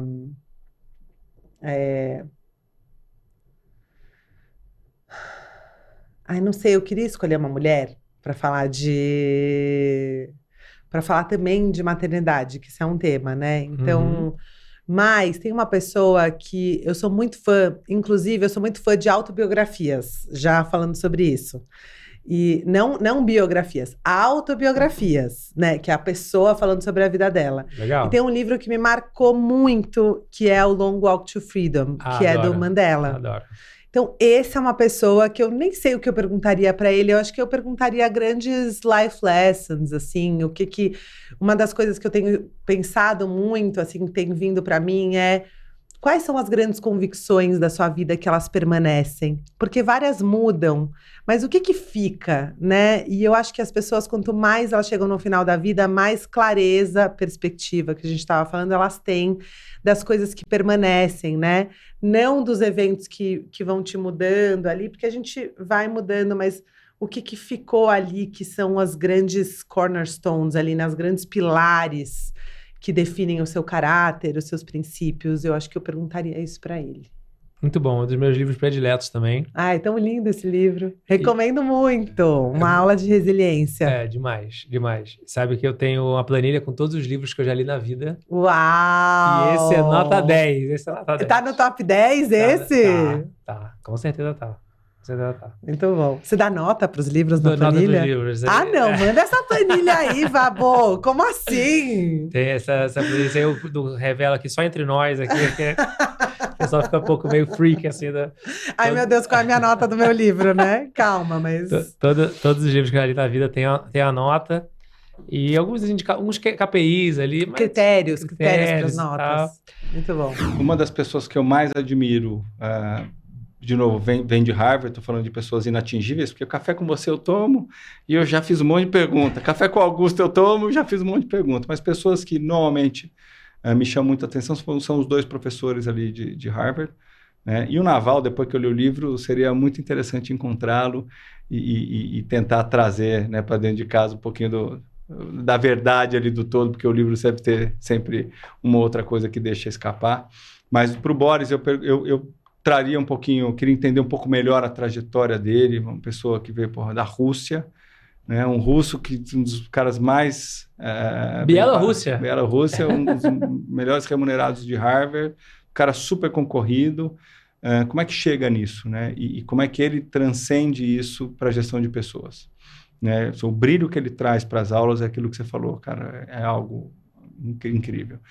E para o Deepak, eu queria saber das piores negociações, o que deu de errado mesmo, porque acho que é no erro que a gente aprende muito. Então, se eu pudesse estar tomando um café com ele, eu faria essa pergunta, cara, qual foi a pior negociação que você já fez na tua vida, para tentar ver se eu tirava alguma coisa, porque as melhores a gente acabou sabendo. Sim. E estão nos livros aí, né? O que deu ruim? O que deu ruim? Exatamente. Muito bom.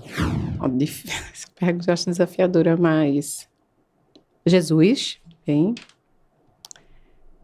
E... Como trazer teus ensinamentos de forma prática nos dias atuais? Como eu poderia encarnar teus ensinamentos de forma prática nos dias atuais? Se eu antes conseguisse falar, porque eu acho que eu ia ficar meia hora sem ar, mas eu acho que seria essa pergunta. Será que se Jesus voltasse hoje em dia, ele seria TikToker? Eu acho que sim. Ele ia perguntar, ele ia procurar um grande meio de massa, né? Uhum. Sempre admirei na tecnologia o Steve Jobs. Então, eu tive o primeiro computador dele, o Apple II, depois eu tive Macintosh, então eu tenho iPhone, então eu gosto da forma de pensar, de viver, desafio. E eu queria entender como é que são as reflexões dele sobre inteligência artificial. Eu acho que ele tem a capacidade de sempre ter uma sacada, ele é um visionário, então eu acho que ele ia tirar da cartola algum coelho interessante. Ele, para mim, é uma pessoa que eu respeito, gosto e queria... Partiu, né? Mas certamente ia ter coisa a contribuir. Será que se ele estivesse entre nós, ele faria mais essa disrupção? Não sabemos, né? Fica a pergunta, né? Pois é. Obama. E o que você perguntaria para ele? A pergunta principal para Barack Obama. Por que você não volta? Por que você não se candidata de novo? Cara, eu amo o Obama. Amo. Ele e a Michelle, todo o trabalho que eles fazem, todo o empenho que ele tem para a harmonização. Acho que essa é a palavra. Harmonização. Elegante, um excelente comunicador, íntegro, sabe? Eu sou fã. Sabe que o Obama esteve no Brasil, lá no evento da VTX Day? Sim. E ele é o palestrante mais bem pago do mundo. Número 1 do mundo. Chuta quanto é o cachê de Barack Obama? $1 milhão. $1 milhão. No bolso dele, mais $1 milhão para ter o serviço secreto, para ter todos os entornos, os procedimentos de segurança. Esse é o custo de Barack Obama, palestrante número 1 do mundo, em cachê. Obama, tô com você. Parabéns. Bom, para mim é muito claro que é Fernando Pessoa, né? Porque para mim ele é visto como um poeta, mas para mim ele é o grande filósofo ocidental de todos os tempos, né? Porque ele, em vez de atacar filosofias, ele incorporou nos seus heterônimos, todas as filosofias, e falou com elas dentro de si e assumiu esses personagens, sem fazer meditação, sem nada, comendo bagaceira e tomando bagaceira e comendo aquela coisa do dobradinha. Dobradinha. E chegou lá, entendeu tudo. E principalmente quando ele chega em Alberto Caeiro, né? Que ali ele passa a ser o filósofo, não à toa que eu sempre gostei dele, né? Porque ele é o poeta da natureza, né? Que vê a natureza como ela é e não atribui a natureza ao humano, né? Então seria Fernando Pessoa, com certeza. Fernando Pessoa está aqui agora. Qual seria a pergunta que você faria para ele? Seu desgraçado, como é que você escreveu tudo que eu ia escrever antes? O que eu vou escrever agora, seu... Sabe o que eu ia falar? Qual a próxima frase, né? Essa seria ela. Como você ousou escrever o que eu ia escrever? Muito bom. Puta, eu tenho incapacidade de escolher uma pessoa só, mas eu poderia escolher algumas. Todas elas mortas. Mas não são pessoas assim, tipo Einstein. Não tem problema, pode ser qualquer pessoa. Não tem nada disso. Eu vou me emocionar. Eu falaria com os meus ancestrais.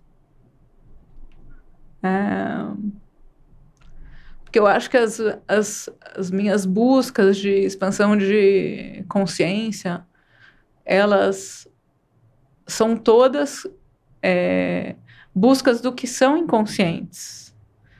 E esses inconscientes são, para mim, a grande maioria deles, né?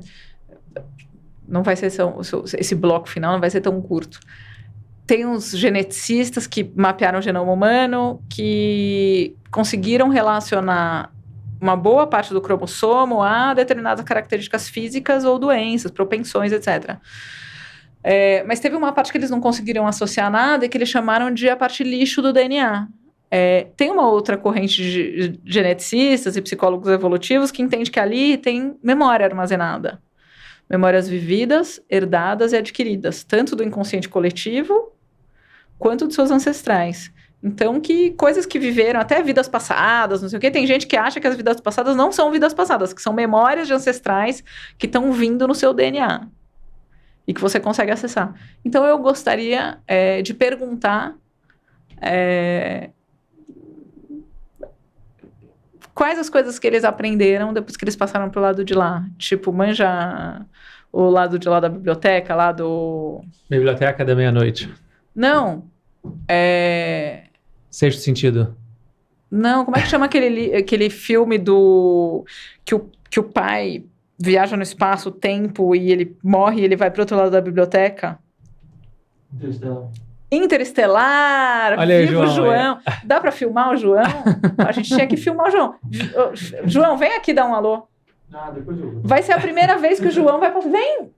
Vamos fazer uma homenagem agora para ele que assistiu todos os Vabocasts até agora. Com vocês, senhoras e senhores. Vem, João. João! Vem mais. Aê! João lembrou do Interestelar. Aí sim, valeu, João. Obrigada, João. A gente recebeu uma chave que a gente tem que fechar os olhos e falar com o coração, né? E aí recebe. Mas tem muitas pessoas interessantes, né? Que foram arquétipos importantes. Imagens a serem seguidas em muitas vertentes. São as pessoas ou são as ações? Às vezes eu me pergunto, porque as pessoas também podem ser, né, não é serem corrompidas, mas elas podem estar em estados diferentes, talvez aquele ato não fale o que ela é, então assim, não vou entrar nesse mérito, mas quando eu olho pessoas, quais são as ações que mais falam, mais do que a própria pessoa, qual foi a atitude ou a ação? Mas, sem dúvida nenhuma, quando eu entro num aspecto, né, de tecnologia e conexão com o poder do reflexo, o Steve Jobs é algo, e conectado à minha história de poder reconhecer pontos conectados, e a gente falou isso no início, eu perguntaria ao Steve Jobs se ele já percebia essas conexões à frente do tempo, ou ele simplesmente estava seguindo o flow da vida, numa intuição de o que ele tinha que fazer era importante. Eu não vou falar da tecnologia, né, do equipamento, mas talvez da disrupção que ele levou o mundo a pensar de maneira também disruptiva. Não pode ser lado agressivo, pode ser lado soft, né, tem o design aplicado e tal, mas é só pelo que ele fez de barulho. E tem um outro cara, que aí esse é Luiz Zamparini, Não sei se você já viu o filme O Invencível. Não. Luiz Zamparini, ele foi para a guerra no Japão, né, ali na Segunda Guerra, e ele era um atleta que queria correr as Olimpíadas. E ele tinha total capacidade de ganhar as Olimpíadas por ele, o que mostrava ser um atleta promissor. Só que ele teve que obrigado a ir para a guerra, alistado, e por um acaso o avião dele cai no mar e ele fica, não sei quantos dias, 40 dias, 60 dias, eu não lembro bem exatamente, mas à deriva no mar com um amigo que morre, e todo o processo de estar à deriva no mar. E quando ele é resgatado pelo navio japonês. E ele vai para um local de uma mina, ali sendo torturado. Então, e tem ali um flerte com um soldado japonês, lá um general japonês, que açoita ele a todo momento. E ele acaba sendo invencível, porque ele passa por todas as situações de provações mentais, físicas, espirituais, e ele não se dá por vencer. Até que a guerra termina e ele é salvo, né? Salvam ele. E há pouco tempo atrás, ele abriu as Olimpíadas no Japão. E abriu com a tocha. Então, a ressignificação de ter abdicado também do sonho dele de que era correr as Olimpíadas. Ter passado pelo que ele passou. E, obviamente, dentro de um filme, a gente nem sabe totalmente o que aconteceu na vida do cara ali, porque também tem uma dramatização. Mas, de qualquer forma, a vida contada nesse O Invencível... E o que você perguntaria para ele? Cara, é uma pergunta complexa, porque eu acho que se eu estivesse à frente dele, eu chorava, cara, eu choraria, porque eu acho que nenhuma palavra pode responder aquilo que ele passou.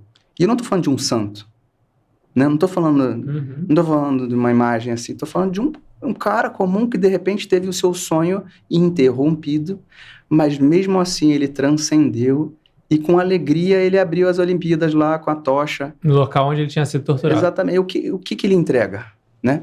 O que ele devolve? E quem viu nesse filme, essa história, pode levar como ensinamento? Acho que o principal ensinamento que me vem é o fato de que o probleminha pequeno que eu tenho aqui em casa, aqui no problema que meu vizinho, não sei o que, papá, olha o tamanho da perda de tempo que a gente tem. Reclamação do trânsito, reclamação do não sei o que lá. Olha o tamanho do meu problema perto de uma pessoa como essa, né? Se a gente coloca em perspectiva isso e fala, cara, não dá pra gente ficar reclamando. Exato. Vamos enfrentar, óbvio, não é pra também ser permissivo, qualquer coisa tá boa, mas vamos parar de reclamar, vamos parar de ficar falando mal dos outros e vamos seguir em frente, né? É botar o tijolinho. São Francisco de Assis falava, né? Já houve um tempo que eu acreditei em palavras. Por mais que a gente esteja falando aqui de palavras, são ações. Você vai pegar o tijolinho e vai colocar. O muro caiu, você vai colocar o tijolo ou você vai reclamar? Então, quando a gente olha em perspectiva tamanhos tão grandes, né, de problemas, até muito maiores do que o nosso, e a gente dá a grandeza para o nosso, beleza. Esse é só o tamanho e o impacto que isso ocorre. Mas você está pegando o tijolinho e colocando de volta, tem a ver com as suas ações. Total. A pessoa que seria meu trisavô, que veio da Itália, porque quando eu pisei ele na Itália, a gente ficou 2 meses lá, eu fui atrás da documentação, eu tô muito curiosa para saber a história dele, e não vou conseguir. Ninguém sabe me explicar, assim, a história mesmo. Não quero só saber que é filho de quem e pai de quem. E o que eu perguntaria é qual é a sua história. Porque com certeza diz muito sobre a minha. Nossa, demais. Demais. Trisavô que veio da Itália. Pai do seu bisavô, então. Pai do seu bisavô. Antônio família Frigério. Família Frigério. Muito bom. Tem uma ferramenta chamada constelação familiar. Alguns acreditam, outros não acreditam. Mas, de repente, pode ter algum indício aí. Bill Campbell foi o protagonista do livro, não foi quem escreveu, que foi escrito por outras pessoas. O treinador de $1 trilhão. Eu acho a história dele fascinante, quando ele fala de Ben Horowitz, quando ele fala de Steve Jobs, ele citando essas pessoas como pessoas normais. Eu estou falando de mega, hiper blasters, empresários, empreendedores, né, líderes e tal. Ele fala como pessoas, gente. Então, talvez a primeira pergunta que eu fizesse para ele é como é que eu, Bernardinho, né, posso me transformar, enfim, me capacitar para ser um líder melhor né, nesse novo mundo. Ele certamente estaria atualizado no novo mundo, embora fosse um dinossauro na época, mas ele tinha reflexões interessantíssimas. Sabe que eu tive ontem uma conversa com um dos mentores e tal do Grupo Arezzo, já um senhor, e nós vamos tomar um café, dessas pessoas chamam Bolonha. E ele participou de conselhos, ele foi um dos grandes braços direitos do pai do Alexandre Birman, enfim, figura muito especial, um daqueles sábios, sabe? Um filósofo, um cara que eu vou tomar um café com ele na próxima vinda a São Paulo e tal, para poder conversar um pouco com ele. Não, quando a gente fala sobre o mundo corporativo, no final da história, conversando sobre gente. E isso tudo traz ensinamentos para a vida, nossa vida, que vamos lidar com pessoas. Vamos estar conversando com líderes no nosso curso, vamos estar, né, interagindo com pessoas na área corporativa, no meu caso, na área do esporte também, né? Então, eu acho que a gente devia até pensar num modelo de curso para treinadores de esporte, porque é uma área específica, é um nicho específico. Como é que a gente pode adaptar aquilo que a gente... Como é cortar alguém? Alguém te ensinou como é que corta alguém? A gente fala isso. Alguém já te ensinou a demitir alguém? Pois é. Alguém ensinou... Ninguém me ensinou a cortar. Eu tive que sentar lá e cortar alguém. Como é que faz isso?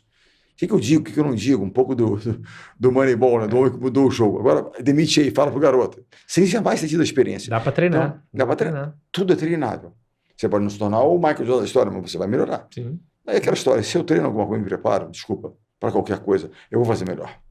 É impossível não melhorar se você treinar. Exato. Treinar com orientação, corretamente. Exatamente. Né? Vai melhorar. Você não vai se tornar, mas você vai melhorar. E qual é a ideia da história? Melhorar sempre. Boa. Espero que vocês tenham gostado do recap dos livros e mentores de todos os convidados dessa segunda temporada. E chegou a minha vez agora de responder essas perguntas.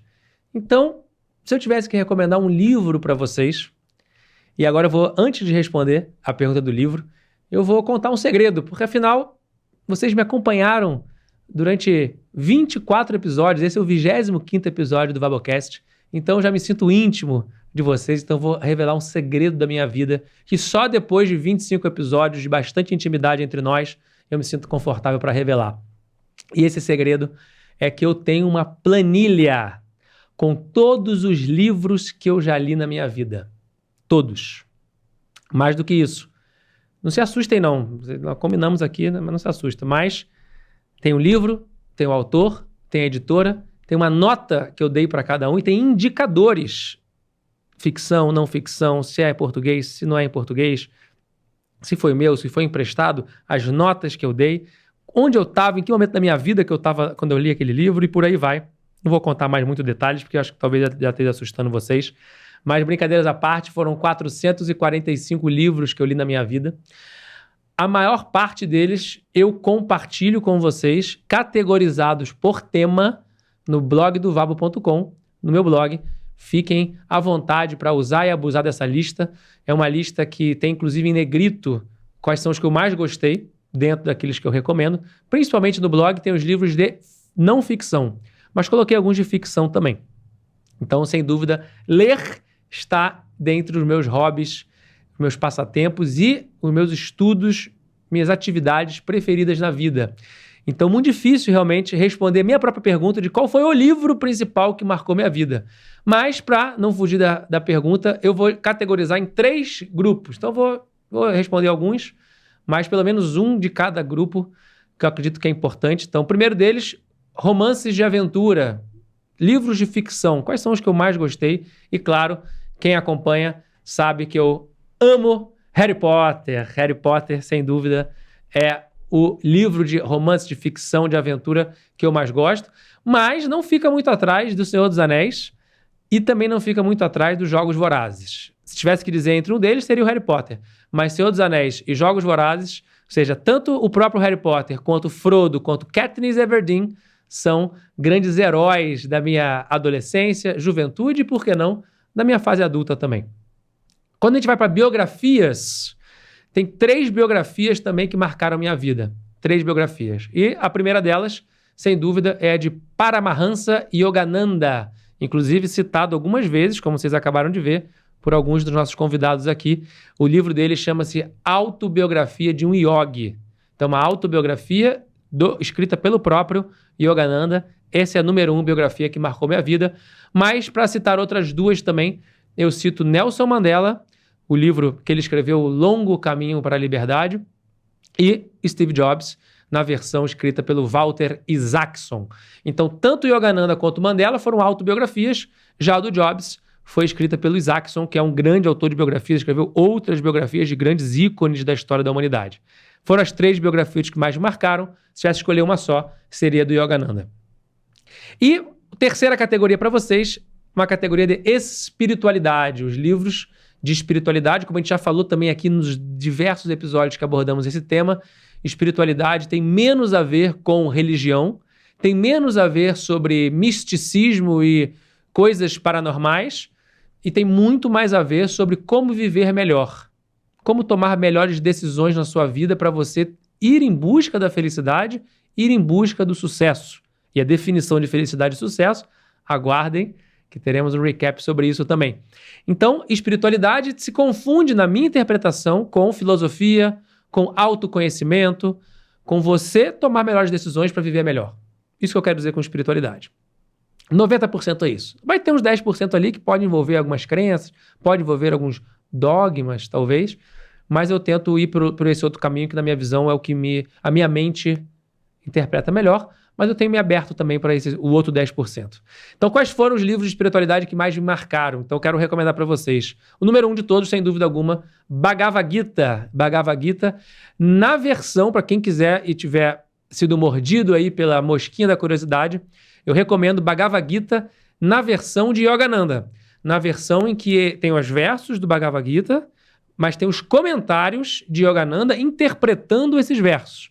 Então, sem dúvida, uma excelente literatura para você que é curioso a respeito de como a vida funciona, quem é Deus, existe Deus, não existe Deus, quem é Deus, como é que funciona. Então, uma interpretação interessante por essa linha de onde viemos, para onde vamos, quem somos nós, por que estamos aqui. Será que tem todas essas respostas? Não sei. Mas Bhagavad Gita é um clássico do conhecimento védico. Uma linha do hinduísmo, não é totalmente o hinduísmo, mas é uma linha desse corpo de conhecimentos. O outro livro que eu recomendo desse mesmo processo de espiritualidade é o livro, o Bhagavad Gita é o coração desse livro. É um livro muito grande, cujo coração é o Bhagavad Gita. Então, quem tiver interesse em ler o livro maior, chama Mahabharata. Mahabharata. Esse livro, Mahabharata, cujo Bhagavad Gita é o cerne, ele é um livro que foi escrito em folha de bananeira há mais de 6.000 anos. E ele tem 20.000 páginas. Então não dá realmente... Dá, né? Mas bem complexo a gente parar para ler 20.000 páginas na correria do dia a dia. Então o que eu li? Eu li uma versão de 1.000 páginas, que é o resumo das 20.000. Essa versão, a autora chama-se Kamala Subramanian. Dá uma procurada aí para quem tiver interesse. E aí, baseado nisso, eu fiz um resumo de cada capítulo. Então é como se 20.000 páginas viraram 1.000 páginas, 1.000 páginas viraram 3 parágrafos de cada capítulo, escritas por mim. E aí quem tiver interesse em conhecer um outro podcast que eu lancei com o Christian, que foi o nosso convidado aqui do Vabocast número 19, nós lançamos um podcast chamado Papagaios Védicos, em que eu e ele, sobre pseudônimos, lá não é o Vabo, não é o Christian, mas eu estou revelando aqui para vocês porque nós já somos íntimos. Então, somos nós lá sobre pseudônimos. Eu sou Arjuna Júnior, o Christian é Shuka, e a gente lê o resumo do resumo que eu fiz do Mahabharata e, em seguida, a gente comenta, analisa, sem nenhum compromisso de dizer a verdade, ou seja, de que eu sou o dono da verdade. Pelo contrário, nós estamos trazendo reflexões, análises, hipóteses, para que a gente possa, novamente, tomar melhores decisões para viver melhor. E o terceiro livro, que eu prometi para vocês que eu ia dizer 3 livros de cada categoria, falei 3 de romance, de aventura, ficção, 3 biografias, agora 3 de espiritualidade, falei Bhagavad Gita, Mahabharata. O terceiro já é um livro da filosofia egípcia. E eu gosto muito, também citado no nosso episódio 18, da professora Isabela Camargo, que é o Kybalion. Kybalion também foi um livro impressionante, que fala sobre as 7 leis herméticas. Se você tiver também curiosidade de se aprofundar nesse entendimento, recomendo fortemente você ler a versão do Kybalion, não o original, lá de 2.000 anos atrás, da filosofia egípcia. Se você quiser ler também não tem problema nenhum, mas tem uma versão nova dele, chamada Para Entender o Kybalion, de uma professora que eu me inspiro muito e quem sabe eu realizo o sonho de trazê-la aqui no Vabocast um dia, professora Lucelena Galvão escreveu um livro chamado Para Entender o Caibalion, e eu recomendo muito também para quem tiver interesse. Essa é a minha resposta para a pergunta livros que marcaram a minha vida. Foram 445 que eu li, selecionei 9 aqui para vocês, um de cada categoria. Quem tiver interesse em conhecer mais, blogdovabo.com/livros. Tem lá a maioria deles categorizados por temas. Vamos para a segunda pergunta, que a segunda pergunta é: quem é uma pessoa que você gostaria de convidar para tomar um café e fazer uma pergunta e receber uma mentoria? Essa pergunta foi inspirada em outros podcasts que eu já fui como convidado. Achei muito interessante essa pergunta. Essa é uma boa dica, inclusive, para você coletar boas perguntas que você recebe, que você escuta na vida. Coloca isso na sua biblioteca de perguntas. Quando você tiver a oportunidade de perguntar isso para alguém, seja no podcast, seja na vida, para receber a mentoria, faça isso. E eu fiz isso. E eu vou responder, então, o que eu respondi quando eu estava nesse podcast que me fizeram essa pergunta. E eu, inspirado nela, trouxe para o Vabocast. E, novamente, vai ser difícil dizer uma pessoa só. Mas eu escolhi um conjunto de pessoas e a minha resposta lá foi a que eu vou te dizer agora. Eu não gostaria apenas de tomar um café, que é essa imagem do café que recebe a mentoria. Eu gostaria de sentar na plateia de um podcast. Que essas pessoas que eu vou citar aqui agora estariam nesse podcast. Que pode ser um podcast, mas pode ser também uma conversa no pé de uma árvore. Imagina essa seguinte cena. Você está num campo verde, na natureza, está batendo aquela brisa, não está nem frio nem calor, está a temperatura ideal, batendo uma brisa agradável. Você está na sombra de uma árvore, sentado no chão, confortavelmente, ouvindo uma conversa dessas pessoas. Quem são essas pessoas? Essas pessoas são Jesus Cristo, Buda e Krishna. São essas 3 pessoas que eu gostaria de sentar e ouvir um bate-papo entre eles. Será que se o nosso mundo fosse governado por Jesus, Buda e Krishna, será que a gente teria todas as atrocidades, violências, guerras, confusões, cadeiradas em debate? Pegaram a referência. Será que a gente teria um mundo de tanta iniquidade se os nossos governantes líderes fossem essas 3 pessoas, essas 3 figuras? Só para dar o exemplo de algumas 3 figuras que marcaram a história da humanidade. Então, se eles nos trouxeram esse tipo de inspiração, talvez esse seja o nosso caminho, né? Tentar replicar um pouco do que eles fizeram. Então, toda a minha reverência a Jesus, Buda e Krishna. E talvez vou citar outros aqui, porque esses 3 são os mais conhecidos. Jesus marcou a história da humanidade entre antes e depois, muito forte no Ocidente. Buda e Krishna muito forte no Oriente. O Buda deu origem ao budismo, Krishna a vertente do hinduísmo, dos Vedas. Mas eu gostaria também de ouvir muito Yogananda, Yukteswar, Lahiri Mahasaya, Mahavatar Babaji, Nossa Senhora, adoraria, Draupadi, Yudhishthira, Bhima, Arjuna, Nakula e Sahadeva. Menção honrosa para essas outras pessoas. Se você não conhece algum deles, não tem problema. Quem sabe um dia seu caminho cruza com eles, como eu tive a sorte do meu caminho cruzar também com algumas dessas pessoas e me inspirar pela literatura, pelos exemplos que deixaram. Mas, sem dúvida, se eu tivesse que pedir a mentoria para alguém, eu tentaria apenas ouvir e, mais do que isso, né, dentro da minha pequenez, tentar seguir, agir como essas pessoas agiram e deixar um grande legado para a história da humanidade.